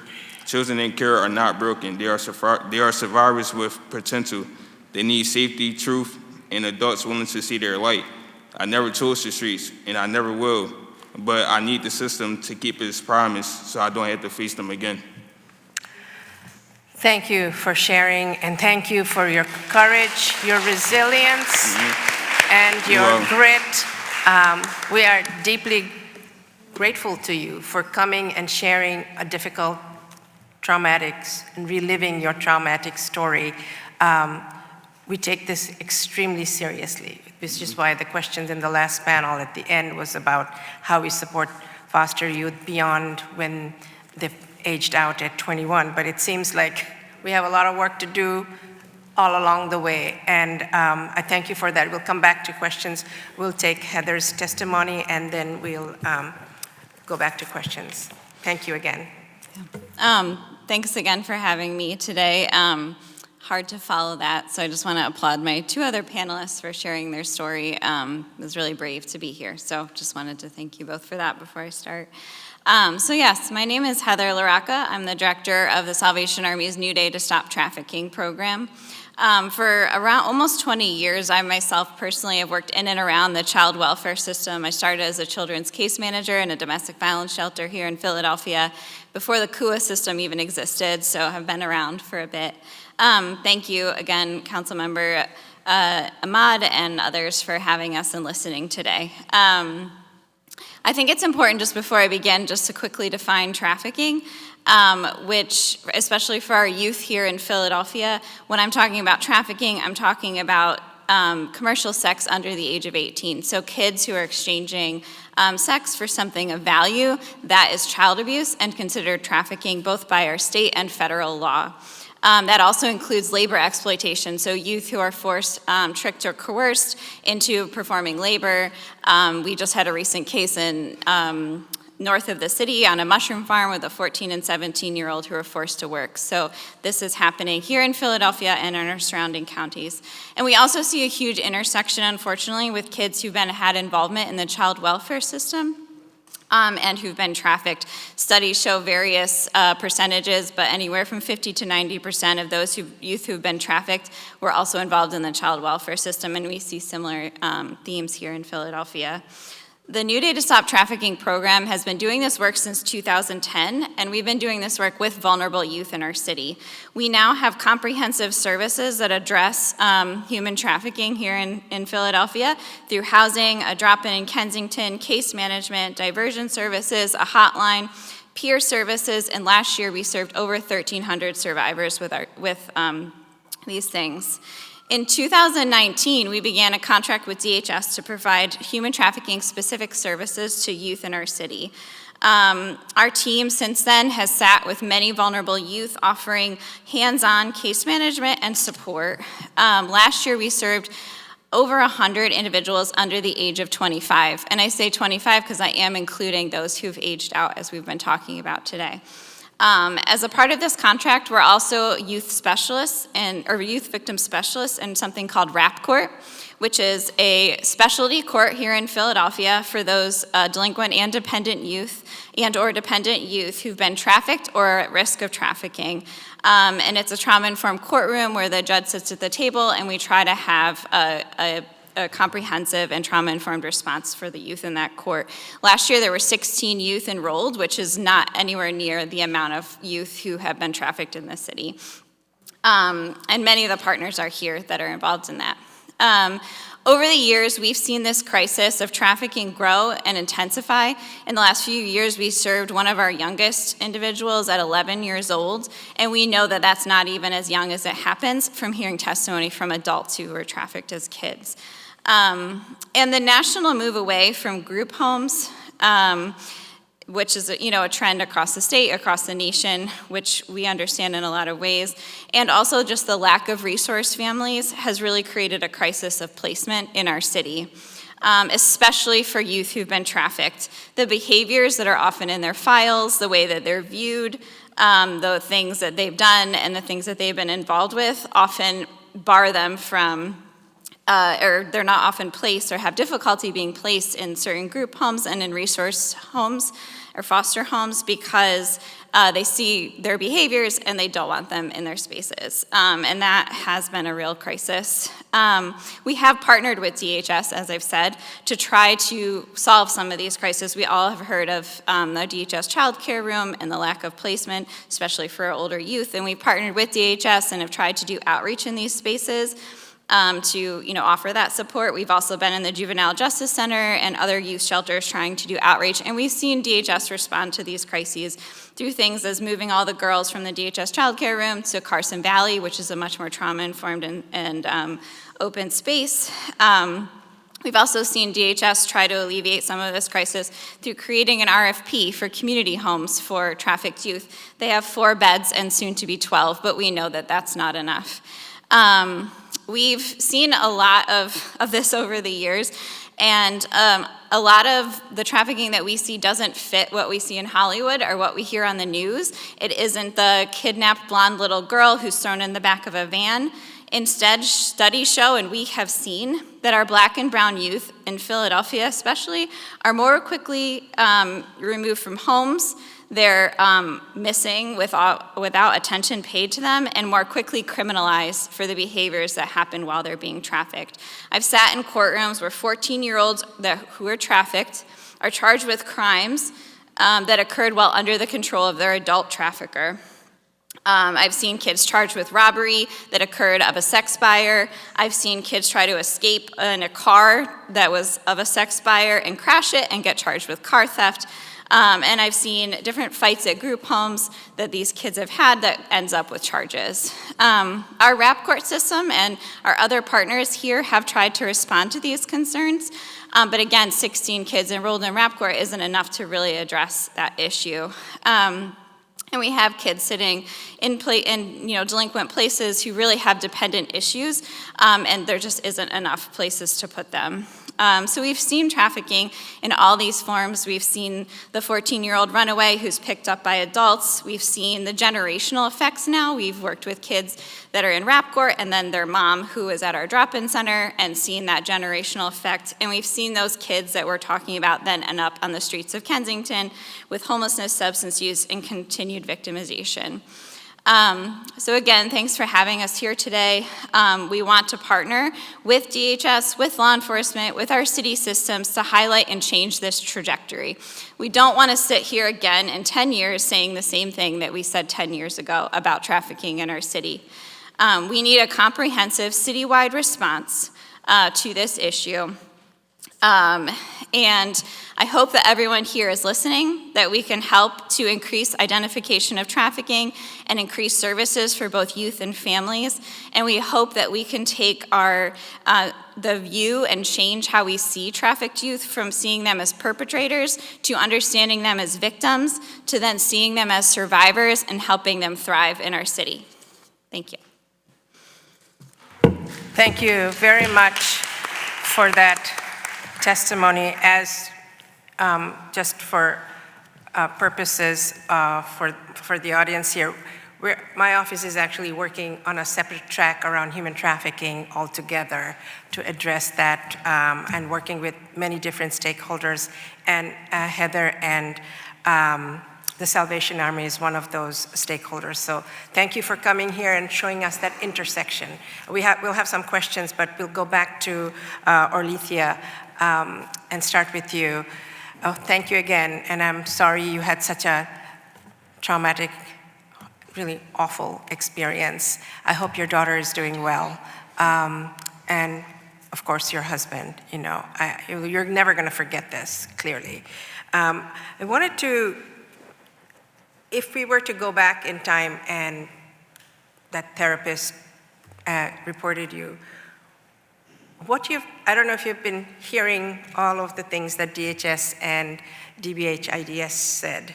What could have been done at the inception of your case that might have had a very different outcome, particularly recognizing differences like cultural differences, neurotypical differences, all of those things? Where do you think we could have, as a system, done something differently that could have changed the outcome? Well, I think the first thing with the therapist, seeing as though I was his patient for 7 years, could have asked her, what do you mean by that? I think DHS could have asked her, what do you mean by, what did you say? They did interview her, but the more I said, you need to look into her, not him, because I've noticed that some things were amiss. I didn't know what the spectrum of autism was. I was in the process of trying to get her help. That's why she was talking to my therapist. And the more I said something's wrong with her, you're taking what she's saying, out of context, the more they, made me feel like I wasn't protecting her. I was the problem. Was there somebody from behavioral health in the team that assessed you from DHS? No. It was just a social worker?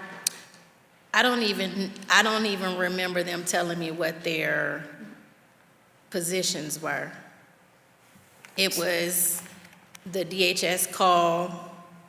I got a call from a supervisor that I needed to go to SVU, right now. I talked to someone. They separated us. Separated who? They separated myself and my daughter. So I don't know what they were saying to her. And you had no representation, no legal representation, no support from anyone else to go in? No, to it was just me. And when I would ask, well, what are you asking her? What are you saying? What is she saying? They wouldn't give me any information. So it was just, I didn't know what to do. The only person that I knew was the supervisor, and he wasn't even there when I got to SVU. So I was alone. Any questions for her? So in terms of if you were to go back and do it differently, not DHS and others, what would you have done differently, you think, in order to go to that meeting? When they called you and said, you have to come in right away? I would have consulted a lawyer or wanted to have some kind of representation, because a lot of things were done. I thought I just had to, when they said they had to come to my house, I just, they gave me 20 minutes to get home. So I went straight home. I didn't know that I could have said no. I didn't know my rights. I could have, got her representation. So, and the more I said, looking, can you help me get her, evaluated? I would have concentrated on her or wanted help, with the behavioral person. Yeah. And the more I, said, look into her, not him, it was, I was. We didn't get to ask all the questions around the rights of those being investigated. That's something that I know I'm very interested in, to understand how much information and where would you get it before you went into that interview when you were called. I'm not talking about an emergency situation when somebody's, imminently in danger. I'm talking about something that they need to investigate. And that information actually resides on their website, but when you're under so much stress, trying to think of how we support people to have some agency in that process. And this is why we're talking to people who've been impacted by the services. We actually had a town hall a few weeks ago which is where we met you, to actually get a sense of what happens when somebody gets this notice that they have, and how that notice can be mislaid. We're trying to see how can be redundant in that information so that you hear it many different ways. If you weren't home, if you didn't answer the phone, those kinds of things. It's the responsibility of the investigating agency to really make sure there's a full wraparound for you and to make sure you also know what your rights are at that point. And so we're kind of going to be talking to lawyers to debate that issue as to what is the responsibility to inform you. So clearly, it would have made a difference if you had some behavioral health who would actually understand how to question that therapist and also to potentially assess your daughter about her neurodivergence, right? Thank you for that. We'll go on to our young witness here. So very grateful to you for coming and sharing, even though it's deeply painful and we are reliving what happened to you. When you look back, I mean, you were 4 when you went into the system because of the loss of your parents. Oversight at that point of who you were placed with seems to have been not done, right? They were beating you, they were abusing you. Clearly, that's a problem. And I'm hoping that we break down the data enough to know each child is being followed as they are placed for care in any kind of situation. That is something we want to work on. Apart from that, and at 4, you can't advocate for yourself. So obviously, we have to advocate for you. As you progressed through the system, and you said you were homeless at some point. Yeah. Was there anyone you could have gone to No.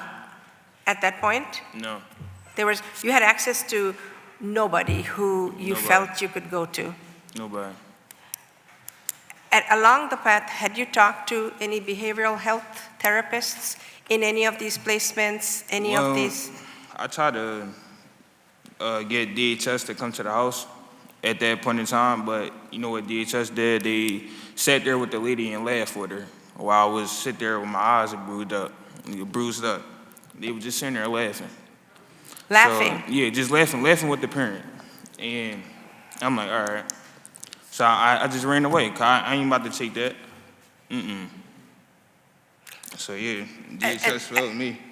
At no point did you have somebody, a mental health therapist, take you aside, No. have a conversation with you? No. Looking back, I mean, I hate to put this burden on you, but if you were to say something to us that we could do, but you might think we can do, that's a different question whether we can, but I would love to hear from you. What do you want us to do differently? Well, for y'all and DHS in general, if a kid say that he or she is getting abused, believe him. Don't just sit there and try to investigate, believe him. It's real. And what a parent would do, they would put on the act. They would put on the act for when the DHS person come. When they put on that act and when that person leave, all hell gonna break loose. And that's gonna be the worst thing you do. If you tell the DHS, oh yeah, that you getting abused, cause then they gonna act like nothing happened. Then as soon as that person leave, you gonna get it even worse. And that's what happened to me. Were you in school along this time? Yeah, I was in school. That's how DHS got to the house. Got to know. Was there a safe place in school where you were able to say this after DHS had left and No. those people went back to their behavior? The school just saw my face, like just bruised up, and then he was like, what's going on? I just told him. So no therapist at school talked to you? Nah. Well, once again, deeply sorry, so sorry that you have to go through this. Next, Molas, do you have any questions for? Just thank you for sharing with us, all of you. But there are definitely stops in the road where we could try to help somebody else after you. But we heard you when you said that children like you, aging out of foster care, are not broken, they're survivors. I want you to know we heard you. Yep, thank you. Question for Heather. You know, you said 16 children are in the RAP court, which means they were found, right, to have been trafficked. If you step back and go before that, in terms of what DHS should be looking at or the COA, who have supervision of these children in these families, what do we need to tell them to watch for to identify that this is happening? So just wearing the other hat of working on human trafficking, part of the issue is the family can traffic you. Or you can be groomed over time by somebody who reaches you on a gaming platform, right? Or you have some adult in the school system doing this. So what do we need to change in DHS's procedures to have this awareness and the vulnerability that many of our children face being in the system and are ripe for these predators to come and do this? What do they need to change to be aware and stop it? Yeah, I mean, there is a mandate from the state that requires a CSEC, commercial sexual exploitation of children assessment for all youth, and I know DHS has implemented that. And I think the thing about trafficking is it's not often, even with an assessment, it's not always so clear that that's what's going on. So I think the greater need is ensuring that our staff and across the system are trained and really understanding and seeing those signs and trained in a deeper, comprehensive and like annual basis. So that is something, and trained in what's going on here in Philly, because it looks different in different areas of the city. So I think just hearing from, and that is something that our agency offers, like we have someone fully dedicated, paid through by DHS, to do trainings on prevention and education for survivors of trafficking, or about identifying and understanding those signs. So I think just really increasing that training, ensuring that that's something that's going on, and you know, yeah, that's like a part of it. So there's a mandate to actually do that. To do the assessments. Assessment. So a screening, it has to just improve as to how the DHS worker is, or the COA worker is trained to be able to spot, because our team just got the training from the police commissioner's office just recently, and it was amazing how many crimes that were sort of spotted were really started with trafficking. Like children were sent in to do shoplifting. Yep. There were no way for anyone to know that they were required to shoplift enough money so they could get the drugs that they were addicted to by the trafficker. Right. That was the payment. You would have to go shoplift enough product that they could sell so you could have your fix. Yeah, and we see forced criminality as a huge part of, again, our youth that are being trafficked. So I think it's just that kind of like deeper understanding. I think like we can have a system in place and we can have a structure in place, but there's a difference between a system and a structure, and then like that deeper understanding and having that implemented throughout the system. And fundamentally to care. We have to mandate care. Thank you very much, all of you, for your powerful testimony. This is why we are here, to not only hear from the system's perspective what is happening, but to see how the system is impacting you and what the outcomes have been. So we are trying to listen as deeply as possible so that we can actually do something to impact and improve, so that we don't have to see a young man like you ever again here in City Hall. So thank you very much for your testimony. Mr. Sham, would you call the next panel? Paul DeLorenzo.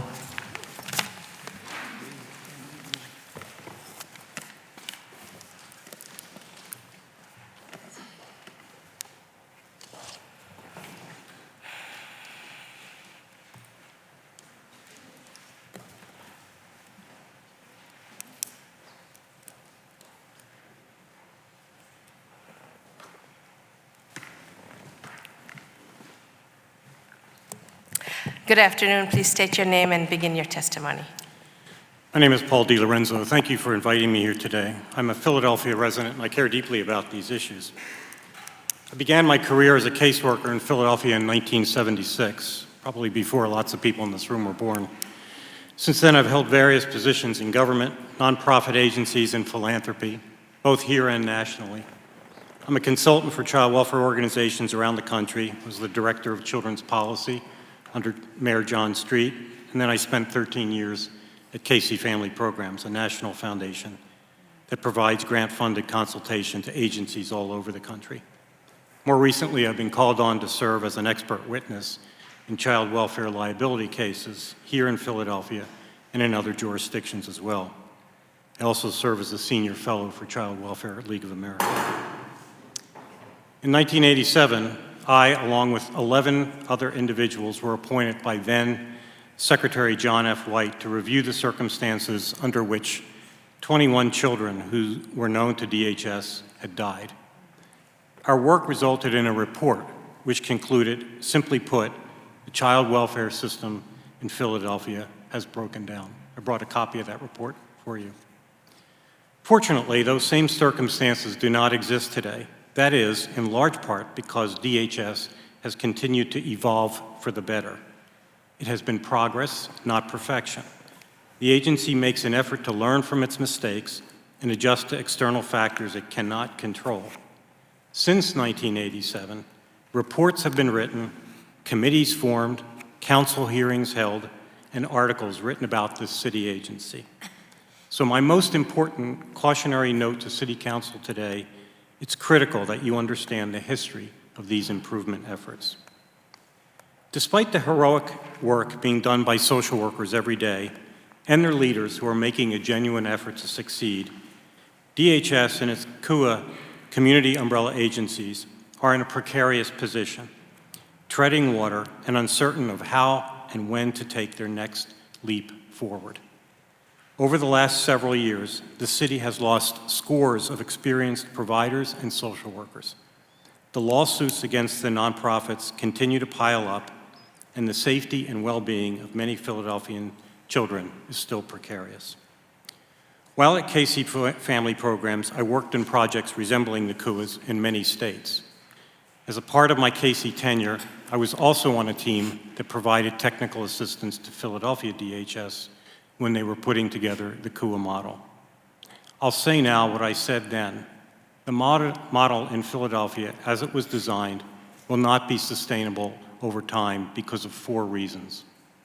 First, the lack of clarity between unionized employees of DHS and the myriads of private provider agencies with their own histories, missions, and values. But success depends on a commitment to a single core message, an unambiguous why, affirmed by everyone from the commissioner to a caseworker in the community. Without that clarity, the CUAs become satellite offices of DHS, partnerships that are marriages of convenience. Second, the inability to pay providers the right amount of money in a timely manner and to protect them from liability. Let me repeat that, protect them from liability. Without these resources, you're trying to support a Nordstrom set of services with a Walmart budget. Highly skilled and seasoned social workers with reasonable caseloads are essential. Unfortunately, this is only partly within the control of DHS leadership. Successful systems that resemble the DHS CUA model make a commitment to an organizational culture and not simply a series of incremental strategies. It might be cliche to say this, but culture does eat strategy for lunch. Despite the best intentions and attempts, DHS has never been able to get past strategies. Fourth and finally, the challenges and opportunities facing families are far too complex for any one system to manage. In every single child fatality or serious injury case I have reviewed, there are failures of omission or commission by multiple parties, including the courts.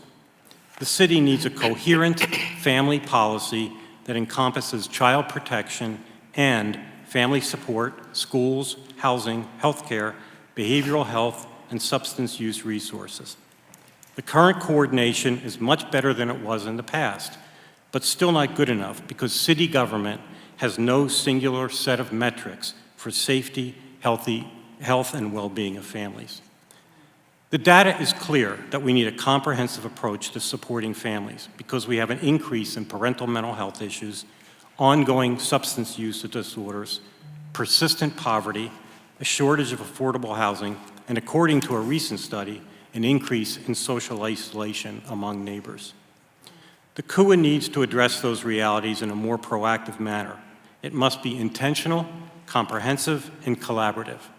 So I would suggest that the next redesign of the CUAs should be led not just by DHS, but all sectors that influence the lives of children and their families. The CUAs should be the primary point of engagement at the neighborhood level where you make the most difference. Customer service must be excellent every day, encouraging residents to proactively seek support and connections. We should measure customer satisfaction and community engagement. According to one DHS report, clients said that the caseworker behaviors they valued the most were honesty, fairness, dependability, competency, and empathy. This is how trust is developed and why people willingly will return to a business, a doctor, or a social service agency. Ask yourself, who is reporting or returning to DHS or the CUAs? In cases where I've served as an expert witness, systemic failure was the result of confusion about roles, poor casework practice, and an outdated approach to serving families, and always a lack of coordination among the multiple parties responsible for helping the families. Unfortunately, kids are further traumatized, and agencies have paid out millions in lawsuits. Those lawsuits have been a windfall for lawyers, but not for systemic change. The Philadelphia DHS CUA model needs a deep and wide culture shift towards excellence and common sense, or this litigation will persist. Finally, I'll share a few observations that require broader conversations. First, I've read the report that the Council produced a few years ago, sometimes referred to as the David O. report. I'm not enthusiastic about it. It's more ideology and less an actual strategy or roadmap towards transformation. I do not believe that all cases of neglect are singularly related to poverty or race. Both factors play an important role in how families are treated, but the complicating circumstances of parental substance use, untreated mental health, and generational trauma also contribute to high numbers of families struggling to provide a safe environment for their kids. I also do not believe that the number of children in out-of-home care is the only marker for systemic progress. The system's first responsibility is to keep the kids safe, preferably in their own homes and in their own communities. But we also want families to thrive, to break those generational cycles of trauma and disruption, and feel confident that there is a safety net for them when things get difficult. This should be manifest through the CUAs. I do believe that stories of lived experience have value and purpose, especially when families have been disrespected or ignored by the system. And it's equally important to find parents, caregivers, and children whose experience was positive. What can we learn from both perspectives? There is no single DHS or CUA improvement strategy. No one case can characterize the entire system. There are stories of hope and healing, as well as a multitude of families' situations that are so grim, we can't even imagine what will happen to the children over the next 5 years, or even the next 5 hours. The work of improving child welfare is never done, but I applaud you today for your role in keeping the momentum going. Well, thank you very much for your testimony. I want to acknowledge Councilmember Cindy Bass, who actually was the chair of Health and Human Services before this council session when I became the chair, and she's an invaluable source of information and support in navigating this space. Going back to you, Paul, thank you so much for your long years of service. I know children's lives have been saved because you have done the work, so we're grateful for that. And your perspective from a different vantage point is very, very important. You outlined 4 different things, 4 different factors. One was the lack of clarity between unionized workers of DHS and the myriads of provider agencies. And what do you mean in that space, that because the unionized workers of DHS have more rights in terms of how they execute on their job or what resources they get versus the CUA workers who are, I don't know any CUA who is unionized, in terms of the comparison? Is that what you were meaning by that? There's nothing against the union at all. It's just that city employees, public service employees are different than private agencies.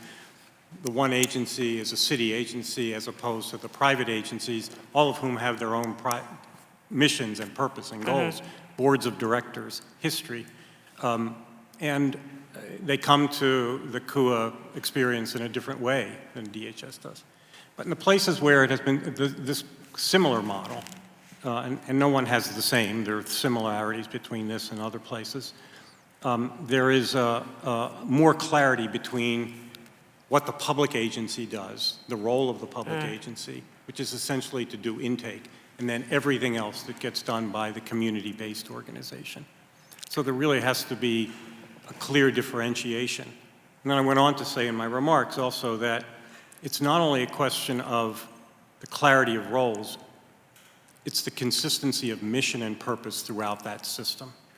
And the more dispersed the system is, the more difficult it gets to keep the integrity of the model.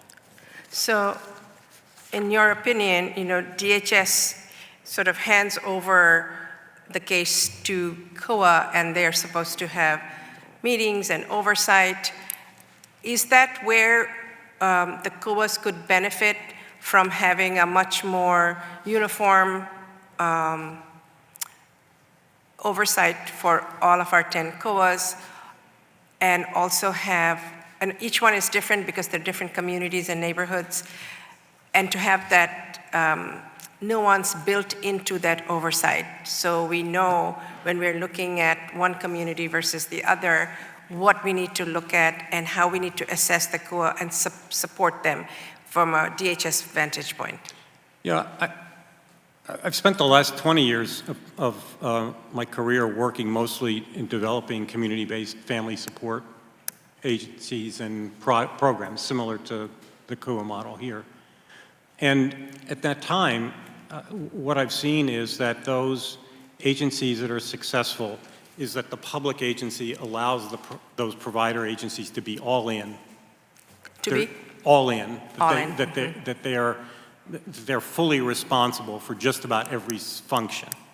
And they're given a wide berth of latitude, I think, in many ways, so that they can do the job that that particular neighborhood or community requires. There are nuances in Philadelphia, in any big city, but even in rural communities where I've worked. And so the beauty of the model is that you allow people to do the work, they do it well. They hire the right people, they figure out the right strategies to approach the work, but you've got to fund them, you've got to support it, you've got to buy quality.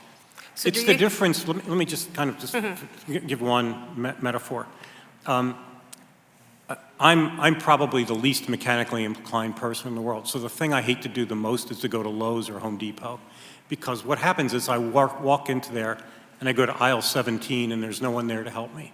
So I decided a long time ago that I'm going to go to the neighborhood hardware store up on Ridge Avenue, because what they do is they take time and explain things to me, they work with me, they recognize me when I walk through the door, there's a connection, and I'm more inclined to go back.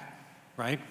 So what we want is the ability of families to go back, to feel respected, regarded. I'm going to pay $1 more at the hardware store, but I don't care, because I feel valued and I feel like it was worth my time to go there. How do we create a system of community-based services and entities that encourage people to go back, not in a way of dependency, but in a way that says that's a friendly place, a respectful place? So the Killians of DHS. COAS. You go to Killians? Do you go to Killians for the hardware store? Oh, yeah. So It's a free plug for the hardware we store, have a let's hardware face it. store Yeah, right but, where you we know, live, yes. yeah. So if you're looking at the current system, you're saying that the COAs are hamstrung by not being able to do that and to do customer service in a way that really understands the needs, and it becomes a space where people come for help, not necessarily in a punitive manner. And do you think DHS doesn't allow that to happen, or they don't get enough funding for it to happen? I think it was built into the design. I don't think it has much to do with the current situation. I think the commissioner and her team have done probably as much as they can. But I think the original design, my point is the original design didn't allow for that full breadth of clarity between what does the public agency do, what does the Department of Human Services do, and what do those community umbrella agencies do? How do you empower those community umbrella agencies so that they really fully do their job with the best people possible to create that sense of customer service? Thank you. I acknowledge Councilmember Cindy Bass. Thank you. Thank you, Madam Chair. And I thank you for your testimony today. Thank you. One of my favorite topics, COAS. Good to see you again, too.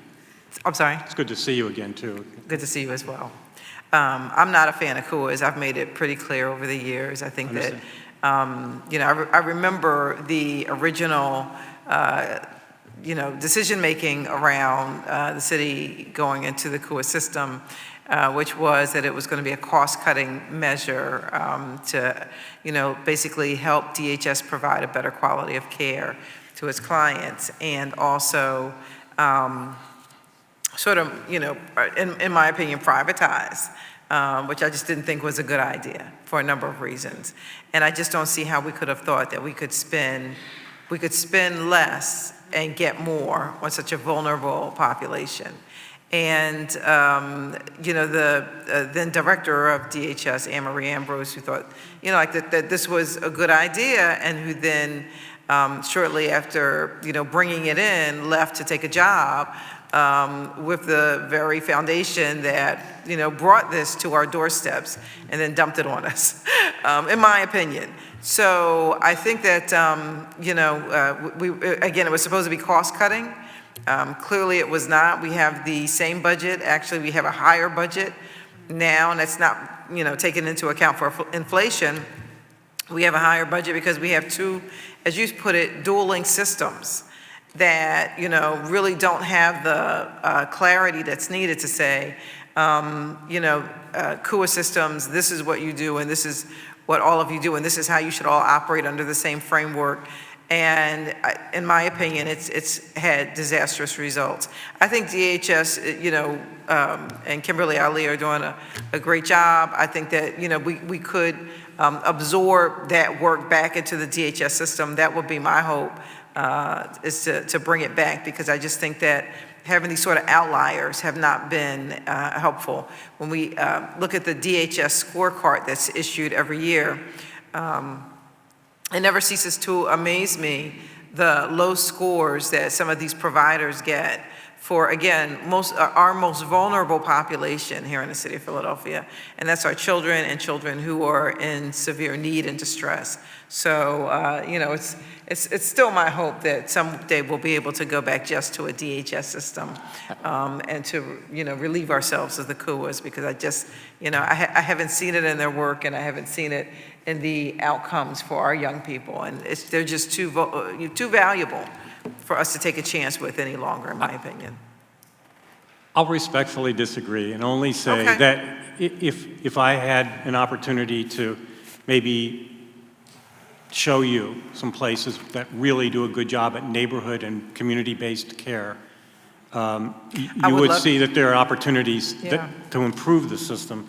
But I want to just mention something that is consistent with what you've said. Over the last few years, there have been millions of dollars of lawsuits that are, it's in effect, breaking the system. Yes. And if there were any other system in the city that this was happening to, we would be going crazy.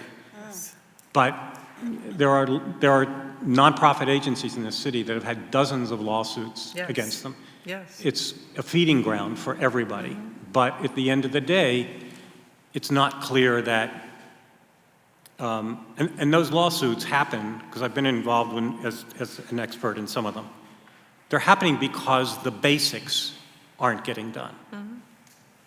So I think what you have to really figure out is how do you either say we're fully committed to this system and we've got to improve the quality of it and let people do their job, let COAs figure that out, what that might be, or you're going to say, as you've indicated, let's get out of the business of COAs and get back to doing our thing. I think there's a room for debate for both, but you cannot sustain a system that continues to get sued over and over because it becomes a feeding trough for lawyers and people who know that they can get millions of dollars for a lawsuit. Agreed. We can't continue to maintain a system that, has failed our children. And, listen, because these are all people-powered, there's no perfection, but can we do better? Absolutely. I forget which one of the, I want to say a name, but I don't want to call them out and for it to be the wrong one. But the COA provider who basically sort of quit, went out of business, and left us holding a bag after they were sued and now couldn't get any sort of insurance coverage because of the number of lawsuits and the number of losses to the city of Philadelphia. So they couldn't, number one, we weren't going to fire them, which is what we should have done, and we allowed them to quit on us, and they walked out on us and left us sort of high and dry, so that I think they were something like 40 or 60%, I forget what the number is, but a big percentage of, they had a big percentage of the COA cases in the entire city of Philadelphia. And they just kind of walked away from us and left us hanging, and, again, and able to do that, Right. Without repercussion. So. Not just one agency. I think the city has lost several agencies that have been involved in child welfare. Lutheran, Episcopal, there's But children's one services. agency was able to acquire a larger caseload than any other provider in the COA system. I believe it was Turning Points. I could be wrong. But they had, I think it was at least 40% of the child welfare system cases in the entire city of Philadelphia. And to just be able to walk out of the door and leave us hanging, even with the bad job, in my opinion, that they were doing, that resulted in them not being able to get the insurance coverage that they needed to continue to operate. It's just, it speaks to the reforms that need to happen in the child welfare system to make sure our children are taken care of and that the system that we have in place really does work and makes a difference. So, thank you. Thank you, Councilmember. Just wanted to go back about this whole lawsuit issue. Which issue went to? These lawsuits are initiated because there's a problem. Yet, much as we might think about predatory law firms doing this, the point is there's something wrong, which is why these are happening. So if you had a system where you actually took care of children, we wouldn't have this exposure. So while we can talk of, how would we indemnify and all of that, end of the day, if we are hurting children dying, that's a problem.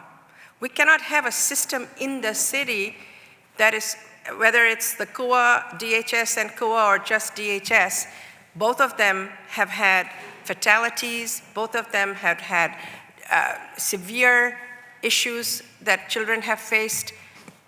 We just met this young man who became homeless coming out of the system. So there's a need, but there's a need to look at how we work in a system. Children have no lobby group.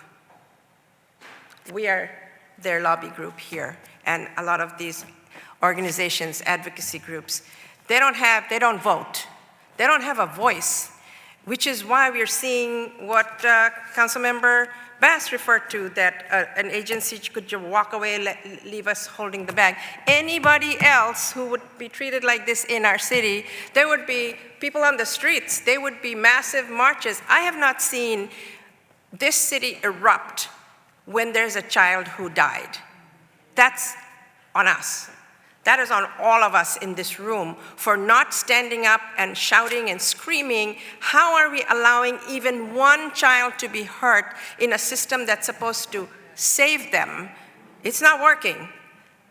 This is not working. Much as, you know, all the work that has been done by DHS, and I applaud Commissioner Ali, who inherited a system. She didn't form the CUA system. She had to make the best of what there is. And we can find fault with all these mechanical ways we can fix it, but at the end of it, it is who is the client? The client is the child. And when a child has no agency and is at the mercy of all of us to look away if something happens and we're not going to fix it, or we're going to say, you know, do some small repairs. We cannot, as a city of the first world, you know, 6th largest city in the country, we spend billions in the child welfare system, billions with a B, and yet we cannot keep people safe is unacceptable. It is unacceptable that all of us are sitting here, and this is not the first time there's a hearing. We've had hearing after hearing. Our public are disgusted with us because we keep doing these hearings and nothing real comes out of it. Well, you have to support us when we're going to do dramatic things, because there'll be forces telling us not to do it. There'll be people coming after us if we are going to try something different, because clearly what we've done this far has not worked. If there's one child who dies, system has not worked, even if there's been advances made. I understand that. You know, I don't want to denigrate the work of hundreds of people, social workers who work every day. Yes, there are bad apples here and there. I just think there's a flaw in who we are taking care of. It's the silence of young people. Yes, please. I'm just No, it's fine. frustrated beyond belief that here we are again, because they had done a whole hearing in 2018, 2022, there was a report, and here we are all over again. I'm sitting here holding a report from holding a report here from 1987 from a committee I was on, so I get it, and that's why I have gray hair. But let me, you know, in defense of the commissioner and her team, child welfare agent, and I probably can say things that a commissioner can't say. In defense of what they're trying to do, you heard families have multiple issues, right? It's not just one thing. Their primary job is to keep kids safe and families strong. That's the job. But when you have all of these other factors that influence, it's very difficult to expect one agency or a CUA or anyone to be able to do that. So the design of this really, as you think about redesigning, my suggestion is that you do bring in these other systems and say, look, it's just as important for you, the school system, or the health department, or this, to be a part of developing a set of metrics that measure safety and well-being for kids and families. And it can't just be on the shoulders of DHS or an individual CUA. I'm going to go back to my defense of the CUA, though, which is to say, if you give a CUA provider what they need, the right resources, the right support, the right level of independence to do their thing, they can be that resource for a family. They might be able to help with a variety of different services that a family needs and still keep kids safe. But at the end of the day, the job is to keep kids safe. That's it. Yeah. That's the job. But, you know, if we could separate out families who are in need of housing or food or a job or this, and how that trickles into abuse or neglect, we have to recognize that. This is now we're the second poorest big city in the country, right? So right there, whether we are acknowledging that we have penalized poverty with this, poverty is at the base of a lot of it. I know you said it's not always race, it's not always that, but when you are at your wit's end, you cannot feed your family, you cannot Agreed. clothe your family, you cannot do all those things. I agree. Your mental state is not in the right frame of mind to raise a child Yes. when we can't even feed the child, right? So if we don't look at our system that says, how do we just give some resources, support them, and still give them support of mental health, of DHS workers, or social workers watching that the resources we give. But when a woman goes into a shelter because of domestic abuse, her child is at risk because she's in a shelter. That's not good housing. And she left because she wants to keep herself and the child safe. And to your point, even if you were to give that person housing tomorrow, they need ongoing support. Exactly. Right? But Yeah. what we're doing is saying, okay, this boxes don't have good housing, have to remove the child, unsafe conditions. Instead of saying, okay, the mother has moved, is trying to make a difference, support her to keep her child. We don't do that. We remove the child. How is that okay?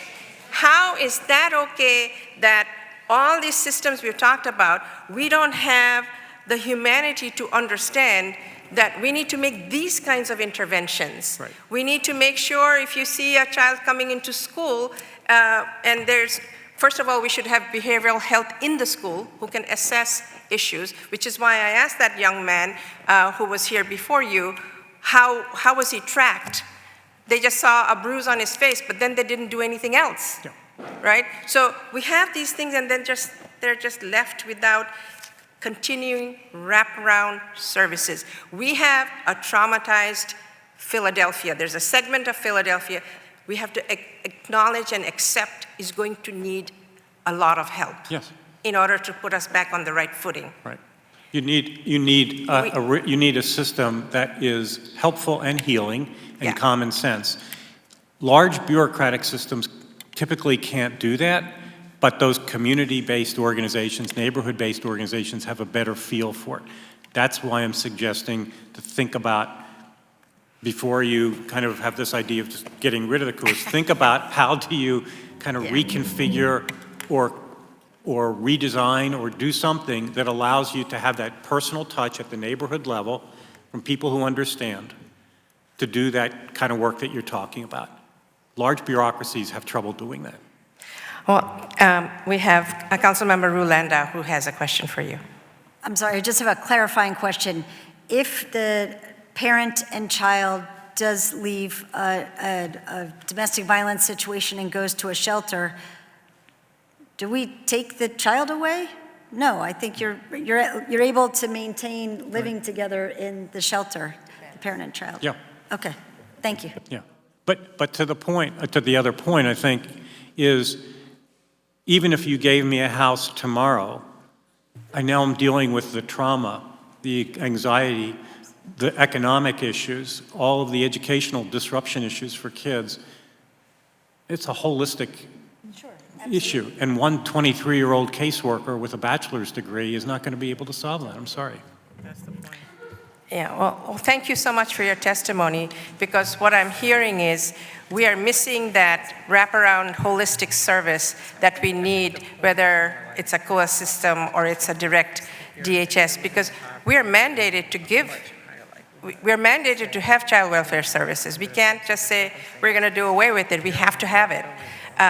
So this is going to be more of a conversation about how we move forward on making, but our goal is that we keep our children safe, regardless of all the other extenuating circumstances. So I thank you, and I look forward to continuing our conversation off the public hearing so we can tap you for further information. Thank you. Thank you.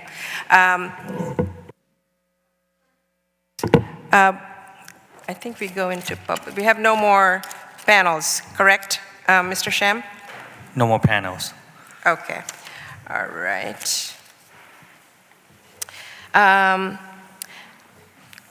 So, are there any more comments from our committee? Okay, hearing none. We will now transition to the public comment session. Please note that the time limit for each speaker is sadly 2 minutes because we have spent so much time. It's 3:51 now, and our someone transcribing this is getting very, very tired. So we're trying to be thoughtful for that person. So we have 2 minutes for each speaker. And Mr. Sham, would you call the first speaker for public comment? We have April McBride, Yolanda Houston, and Bridget Powell.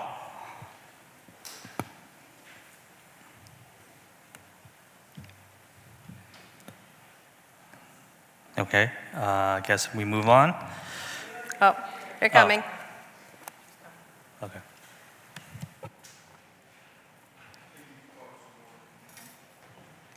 Next two, we have Tamira Harris and Marie Fleming.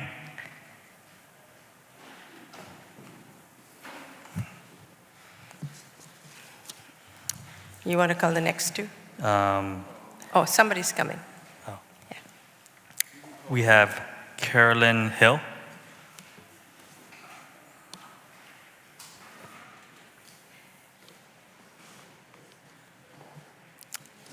Carolyn is coming. Yeah.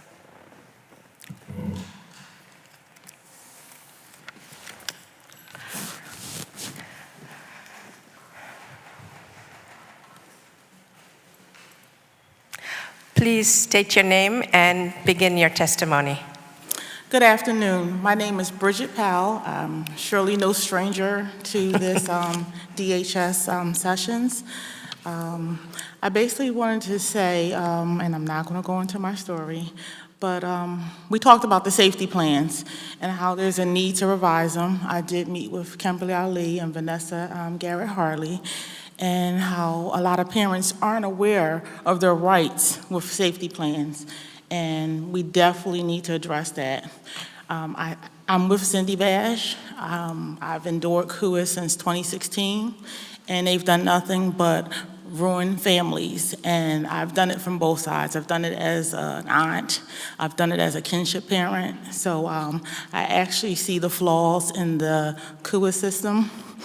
Just recently this summer, I watched a DHS worker actually not tell the truth when it came to a safety plan, and basically traumatized a 1- and 2-year-old. And it really broke my heart because all I was doing was going to the house to get the car seat so that the kids could be transported the next day.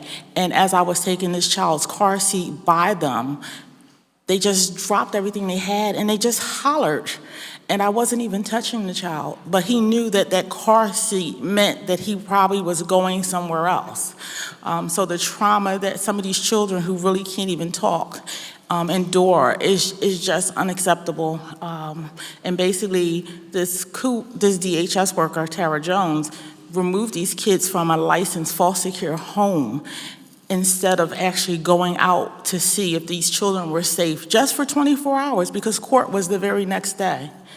The CUAs, they just have not gotten it right, and it's almost 10 years now. So it's like, how much more do we allow CUAs to suck up money from the taxpayers before we do something different?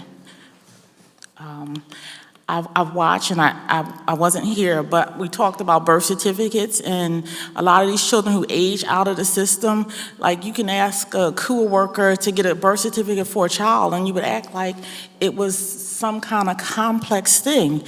Just 1 month ago, I needed my own birth certificate. I got there by 9 o'clock. I had my birth certificate in 20 minutes, so I'm not sure what kind of information these CUAs are getting that they don't know how to navigate a system of a birth certificate for a child when you can really get it in 20 minutes if you get there at 9 o'clock in the morning. Bridget, we're going to try to wrap it up. I'm just going to wrap up and say we do need to get rid of CUAs. They're not being honest. They're not being fair with these parents. And thank you for hearing me. Thank you so much. Go ahead, please.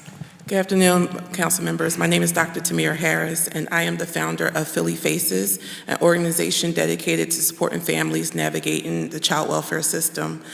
I stand before you today representing the many faces affected by DHS practices in Philadelphia, including biological parents, grandmothers, aunts, cousins, and tragically, the children who are no longer with us. I have been on a 10-year adoption journey with my biological relative. Her biological parents voluntarily terminated their rights so that I can adopt the child. There was no agency involvement required, yet here I am, 10 years later, still fighting. Even our latest adoption hearing, even though DHS was terminated in 2021, they showed up. We told them that we didn't want them here. My daughter told them, she's 10 years old, that she didn't want them there. They've been terminated, and they stayed. So I'm here to not only share my story, but also to highlight some of the families that I worked with. And just very briefly, when talking about my story, my daughter came from a six-figure household. She's the only child. I got custody of her in 2015 through a family placement. And we went on about 2.5 years. DHS would come out to visit the family due to the biological mother having marijuana in her system when she was first born. So I began to ask questions on how long this adoption is going to take. And that's when I began to get the resistance. My daughter was taken the first time in 2017 after a caseworker working for ACUA stated that the child did not have safety visits for 3 months. We later discovered many years later in thousands of dollars in appeals and lawyers and attorneys that that caseworker simply was on the case for 3 days and didn't have the correct update for the court. My daughter spent time in foster care. They did not do any family finding. Within her first few months of placement, she was hurt and abused and under DHS watch. Later, in 2017, right before she was scheduled to be adopted by me again, DHS showed up to my apartment and they fabricated a safety complaint. They said they didn't see a car seat, they didn't see any baby food in the house, and they didn't see an appropriate bed.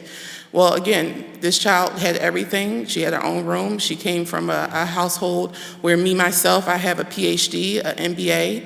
I graduated from Villanova University with a bachelor's degree, 6-figure career managing global clinical cancer trials. And we didn't really want for anything. We just wanted the adoption finalized. So that began my quest. When I began on this journey, I said, despite my daughter coming back home to biological family, her grandmother was able to get her out of the system. It did take a fight, but she was able to do it. And I began to learned so much that I wanted to see how I could help other families. So I started Philly Faces along with her grandmother to help advocate for other families in Philadelphia, to let them know their rights, and to also make sure that DHS knows that I'm going to show up to court hearings, I'm going to show up to the video visits for my parents that are engaged with my organization, and we're going to continue to stay on top of them so that they can do what's right and protect these kids. Thank you so much for your testimony. Sorry to rush you along. Please state your name and begin your testimony. My name is Carolyn Hill. I'm with DHS, Give Us Back Our Children. My nieces was taken from, I'm glad to be here. I was here before, and I'm glad to be back again. But my nieces was taken from me as infants 14 years ago. All agree they were doing well, but DHS took them because they said I did not have a GED, I was living in low-income housing, and on disability. I was racially profiled. They put them with a family member who better off financially, but not connected with the rest of the family. But like most kids taken from loving families, the girls were having a hard time. I recently learned that they were put in a mental hospital and had been 3 months struggling just to get a visit with them. I want to let them know they are loved and to prevent further harm from coming to them. I want the recommendation to be of special committee implement especially the recommendation that poverty is not neglect as what was the reason they took my nieces. Family needs support, not separation. And as a woman, her name is Barbara Gurley. She was supposed to be here, but she couldn't make it. And I wanted to read her testimony. I'm Barbara Gurley. My grandkids was taken from their mom because of poverty. She developed mental health problems after that. My grandchildren and I were robbed of chances to have a relationship with each other as they grew up. Now I'm volunteering with Every Mother is a Working Mother network to help mothers stay with or redefine with their children. I accompany mothers to court as a support system, but I'm barely loud, in which stacks the deck against families. Recently, only one judge have allowed me in. I'm here to speak in favor of the implement of the recommendation, particularly the recommendation to open family court. That will make children safe and families better served to not have difficult about their lives made in security. Well, thank you for reading her testimony into the record. Security. Okay, thank you. You have any questions for any of our witnesses? I don't have any questions, but I would say that, I'm obviously very troubled by what has happened and your interactions with the system. It's supposed to work. It's supposed to be helpful, and clearly it, in too many cases, and particularly I think that if you're Black, if you're brown, if you're in poverty, then there's a bias against, those who are trying to care for our children and not giving them the same benefit of the doubt that you might get in Chestnut Hill or West Mount Airy or in Center City. People are treated differently, clearly, in the system. So I just want to thank you for being here today and sharing your stories. Yes, we want to thank you because all of your testimonies are informing us about these examples we're getting and we can find a thread that's the same throughout many of these testimonies. So thank you very much for being here. Clerk, would you call the next panel for public testimony? Rosemary Barbera, Phoebe Jones, Pat Albright, Tara J., and Raven J.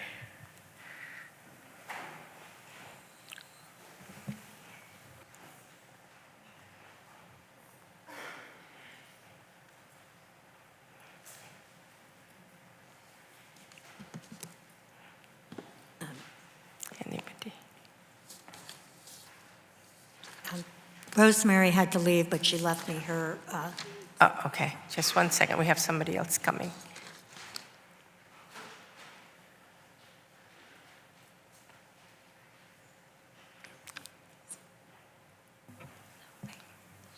Can we actually also have Yolanda Houston come up as well? Okay. Thank you so much for being here. Please state your name and begin your testimony. We'll start with you. Thank you, Councilwoman Ahmad and Cindy Bass, for taking up the mantle on this crucial issue. We've heard a lot about moving forward, but I really beg to differ with the previous speaker when he said that the 22 report of the Special Committee on Child Separation was not a roadmap. It is a roadmap, and it is the way forward, and they must be implemented without delay, not rewritten, not abandoned, not watered down, but rather used to create a timeline for implementation, define priorities from community input, and hold authorities to account. So not only is it a roadmap, but it's also a checklist, and as players can say what they have and what they have not done. Now for us, I'm Phoebe Jones, I'm with the Support Not Separation Network. Our number one priority for implementation is the Poverty is Not Neglect recommendation, that any condition that can be remedied through concrete help shall not constitute neglect. The vast majority of removals, especially from mothers and families of color, are due to conditions of poverty. But it must go a step further. DHS dollars must be used to provide that concrete help to family. And I've been thrilled to hear today the calls for joy banks, which are basically unconditional cash for mothers. And if there are any federal or state regulations restricting DHS funds from being used to support families, we're asking City Council to please take the lead in advocating for changes in those restrictions at whatever level, like what City Council did when it passed a resolution in support of the expanded child tax credit that Councilwoman Rue Landau put forward. And that made a big difference in relation to child welfare. During the pandemic, the child tax credit was expanded so that work and income restrictions were lifted and it was paid monthly. Child poverty was cut in half and DHS removals went down. This is the direct relationship between money in the hand and and the ability to deal with things. So the services we need are those money. We need the house, as well as whatever the support. So in closing my testimony, I just wanted to say that severing the bond between mother and child destroys families and harms children. Take away our poverty, not our children. Thank you. Please state your name and begin your testimony. And I have Rosemary's also, who was on the list. Oh, okay. Do you want me to wait? What is our rule on reading other people's testimony? I guess, could you submit that to us? Yeah. Okay, just because of the interest of time, we still have people waiting. Go ahead, ma'am. Hi, my name is Caracata Jennings. The room is like spinning. I'm having an anxiety attack, okay? But I'm Take just a deep gonna, breath. Okay, I'm just gonna stick to my notes, okay? It's been a long time coming. I wanna thank the panel, well, everyone here for giving me the opportunity to be here, and I'll go right into my notes. Okay. You gave me 2 minutes, but this is not a talent show. This is trauma. This is truth. And I refuse to make my pain perform on your clock. You gave me 2 minutes, but this trauma doesn't last minutes. It doesn't even last years. It lasts lifetimes. It lives in our DNA. It becomes the silence in the car seat, the ache in the womb, the ache in a child's soul, and no file in your drawer can explain what that moment did to mine. I'm not a case number. I'm a mother. But in that courtroom, love didn't matter. Healing didn't matter. What mattered was the paper trail. And the truth is, our pain fuels your paperwork. The more we suffer, the more your files grow. The more we cry, the more your stats climb. But here's what your files never measured: the cost of a bedtime story left untold, the weight of a mother's arms left empty, the grief of a child forced to learn survival before they've learned to spell. And you call that protection. I came here from Kentucky, back to Philadelphia, not for pity, not for vengeance, but for voice, for dignity, for reckoning. Because what was taken from us, our children, our safety, our lineage was never yours to erase.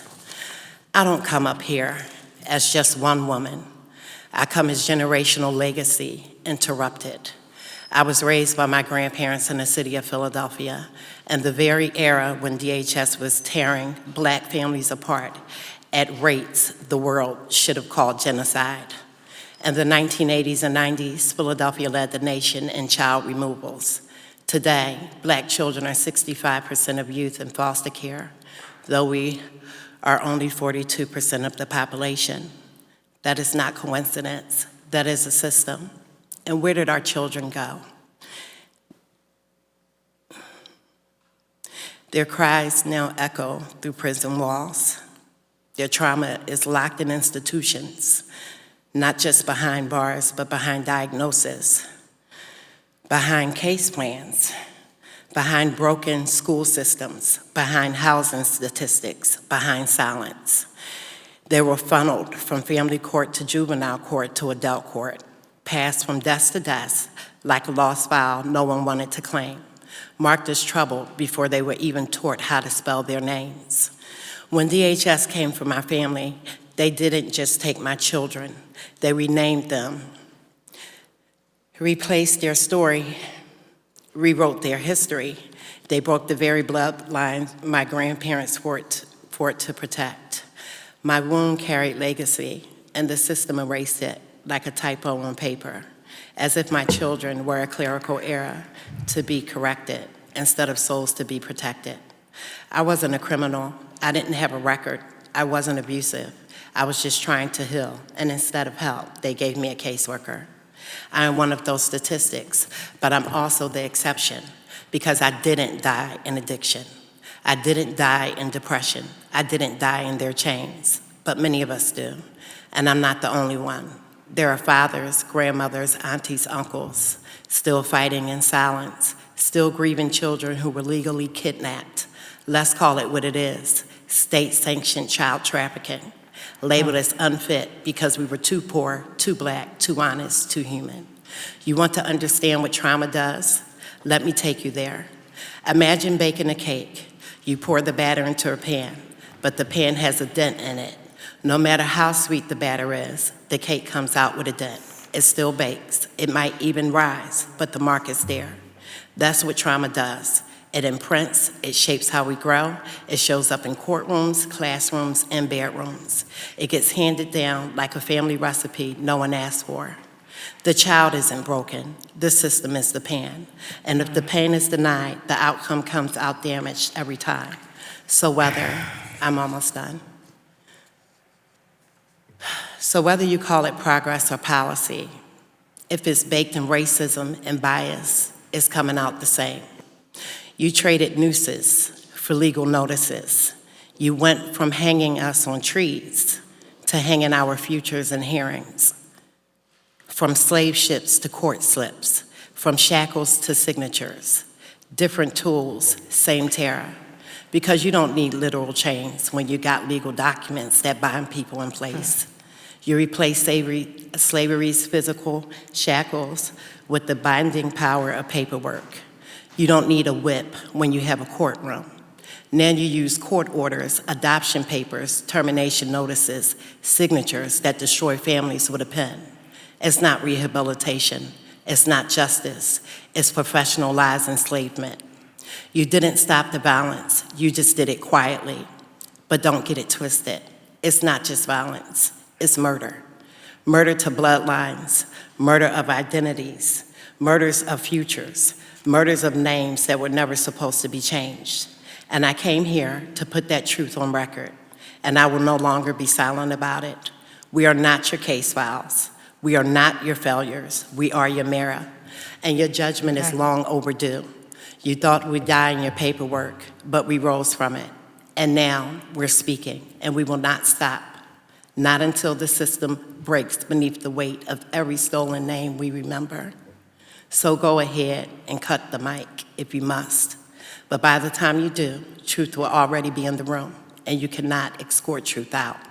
And if Jehovah says to keep talking, I will keep exposing.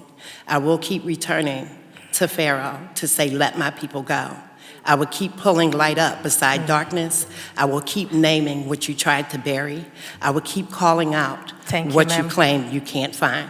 I will keep unsealing every file you hoped. Thank you. I'm sorry, but we've given you a lot more time than anybody else, so that's not fair. So Thank you. Thank you. Did you want to testify? Yeah. Please state your name and... Hi, my name is Raven Jacobs, and I come to you not as a parent, but as an auntie, a kinship care provider for 5 of my nieces and nephews, me already being a single mom, okay? When I speak, I speak from a place of knowing and being really knowledgeable to children. When this happened, I already had 20 years professionally with working with children within the education system. I had opportunities to work in behavioral health schools such as Wordsworth Academy, where I got a chance to experience children that was already in this system. And one thing I used to question is, if they took you from a broken place and put you somewhere else, why are you still angry? Why aren't you healed? Why aren't you healing?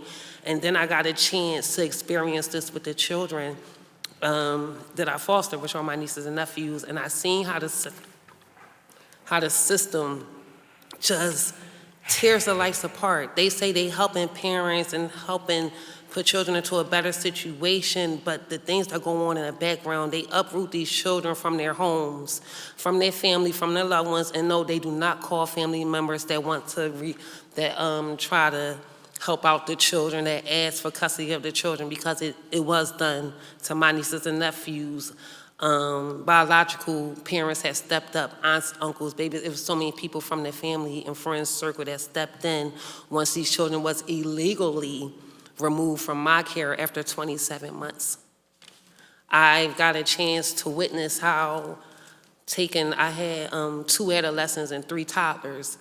I went to take them to daycare one day just for them to say, oh, they can't come because they finally cut the mom's benefits. So I basically had to pay out of pocket for them to go to school, because all DHS wanted to do was just pick them up and move them to another building. And then to take them from that building where they can stay temporarily, and we're talking about 1 and 2 2-year-olds, and then pick them up and then move them somewhere else. I had to intervene and say, no, we're not gonna move them anymore. It's too much mental distress on a child, on an infant, on a toddler, for you to just pick up and just completely dismantle their whole entire lives. Like, I feel as though DHS caseworkers need to all have mental evaluations, because a lot of them are moving from their personal experience and perspectives, but they're not all the way attuned to what the family really needs and the best way to approach each identical situation. I'm hurting to this day, because from 2017 up till now, these children have been told that I was in jail. No, I was dead and their mother was in jail, just to prevent them from communicating with me. When they terminated my rights, Judge Lyris Young, she threw me in jail for 21 days without even a reason. If you go to the files, they didn't even say contempt of court or anything. I spent 21 days in jail away from my own child that had to suffer and deal without having his mom for the first time in life. He had to deal with the same children that was removed from me, that was his family. So they're not just hurting the children that they removed, they're hurting everybody that's attached to these children, as far as my son is concerned as well. Well, thank you so much. I'm so sorry you had this, all of you have these experiences. And as I said to the panel before, these are all informing us, so thank you for sharing your stories. Thank you so much. Mr. Sham, if you can call the next. I believe Yolanda. Oh, we have one more person, yes. Go ahead. Yolanda Houston, and then can we have Skylar Smith and Margaret Robertson? Maybe. Hello, good afternoon, ladies. Thank you guys for having this as well. My name's Yolanda Taylor, and I dealt with DHS on 2 aspects. When I first started, I started off as a foster. So I can speak on a few things on that side. Just like the gentleman that spoke earlier, I had an incident where the grandmother of a child that was in care asked me to take over care for her grandson. Being that she had suspicions that he was being abused, upon his arrival at my home, when I was about to give him a shower, he had knife marks on his back. And when I went to wash him up, he would cringe. You could tell that he's been touched. So being a mandated reporter, I took pictures. I advised the core worker at the time of exactly what was said. He said that she would throw him in the trash bag, tie him up, and so forth. And I mention this just because of the gentleman's testimony. Nothing ever became of that. There was no follow-up. There was nothing to be said. So I can see, I've seen it personally where it's supposed to be a safe haven where, hey, you know, go to your advisor in COA. And Unfortunately, the system, what it's supposed to do and what it actually does are two different things. So I just wanted to mention that portion just as a foster, that's a mandated reporter actually doing their job and nothing becoming off it. So I can only imagine from a child's aspect as well. But moving forward as well, I do agree with Cindy that KUA definitely needs to be eliminated. Half of the issues I've heard you make attestments to the fact that they're overworked. And I believe to a certain point, but the major problem is if you look at the city as a whole, because we're out in the streets, we interact with the parents, it's always the same baseline story. And it's usually that a worker, they have too much power. Unfortunately, like DHS is not governed, I don't think, under anyone. This is the closest we will get right here in this moment at a chance to be heard. And even if you're being done wrong, like myself, as a foster, one of my babies, which is what I was trying to adopt in the process of adopting, she came to me at 2 years old. She wasn't taken from her parent. She was, brought to a safe haven. Had her for 4 years until I had a worker on my case that gave me a foster child. They gave me no background on the foster child. She became a danger to herself as well as the home. I asked for her to be removed, and I was told I have to deal with that situation as long as it is, or I will never adopt the baby that I wanted to. So moving forward, I complained about that worker to Carol, which is supposed to be a complaint system within DHS, and the thanks that I got was that worker coming to my home, making a false accusation, which led to the removal. To be precise, she went as far as to say I pulled a gun out on her, okay, which never happened. And she called the child line and made that direct statement. Fortunately for me, someone within KUA called and gave me a heads up, so I was able to call the police on site to dismiss that never happened. And based on Christina's previous testimony, that call was what was a screen out call that should have never been investigated. In return, she was removed from my care for 3 months. And the investigation for a local should only be 30 days. So 3 months has passed that. I went above their heads to Harrisburg, and she was then awarded back to me in a sense. But what happened was, it started, I guess, a little issue because I know how to speak up for myself and articulate. And because of that, they came back a year later and took her, which I was told when they returned her, we're giving her back because we have to, not because we want to. So I say all this to say that power corrupts and absolute power corrupts absolutely. And we can sit here and go over the schematics, and I know Christina Ali, you've been in the system for a while. You previously testified. You've been there since you were young. It's a culture, so everyone's going to be aware. Like if we have to attack the elephant in the room, we know what's going on, so where do we go from here? And I feel that one of the issues being with the workers, if a worker lies on a stand, that's perjury, which is accountable by time, correct?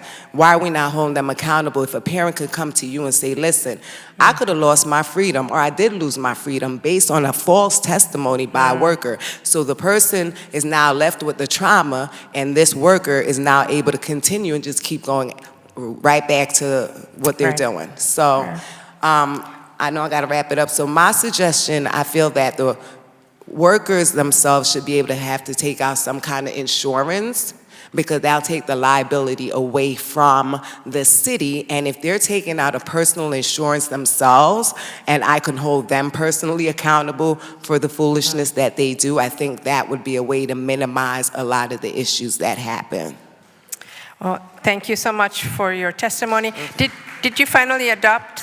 No, as it stands, I did meet with Christina Ali last December, and I went with a whole booklet of over 100 sheets to prove how I was done wrong. Unfortunately, she said because the court already terminated my rights, there was nothing she can do.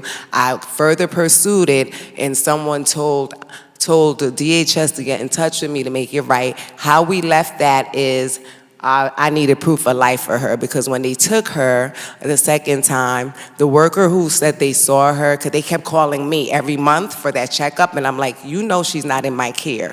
And my state rep was working with me. So while in a room with the state rep, that worker had to admit 8 months later they never laid eyes on her. So this is why we get into situations where we are today, because she didn't have a family prior to. I am her only family. So if I'm not looking and questioning where is she, you know, and then you have a state rep that has been there from beginning to end, my entire case, reach out to you via email and so forth, said something is not copacetic, there has been no response. At the end of our meeting, I was promised I would get proof of life, so I would also ask you guys to find out if she is safe. Thank you. Okay. Well, thank you. For your testimony. Mr. Sham, are there any other speakers on public comment? There Yes? are no other public commenters on the list, Madam Chair. Well, thank you, everyone, for your patience, for sitting through this. This is important. I know we went over time for some of our speakers, but they had deep, speaking from their heart, and they needed to let us know their experience. So this concludes the business before the Committee on Public Health and Human Services today. Thank you very much for your attendance, and have a great day. Okay. Yeah, thank you.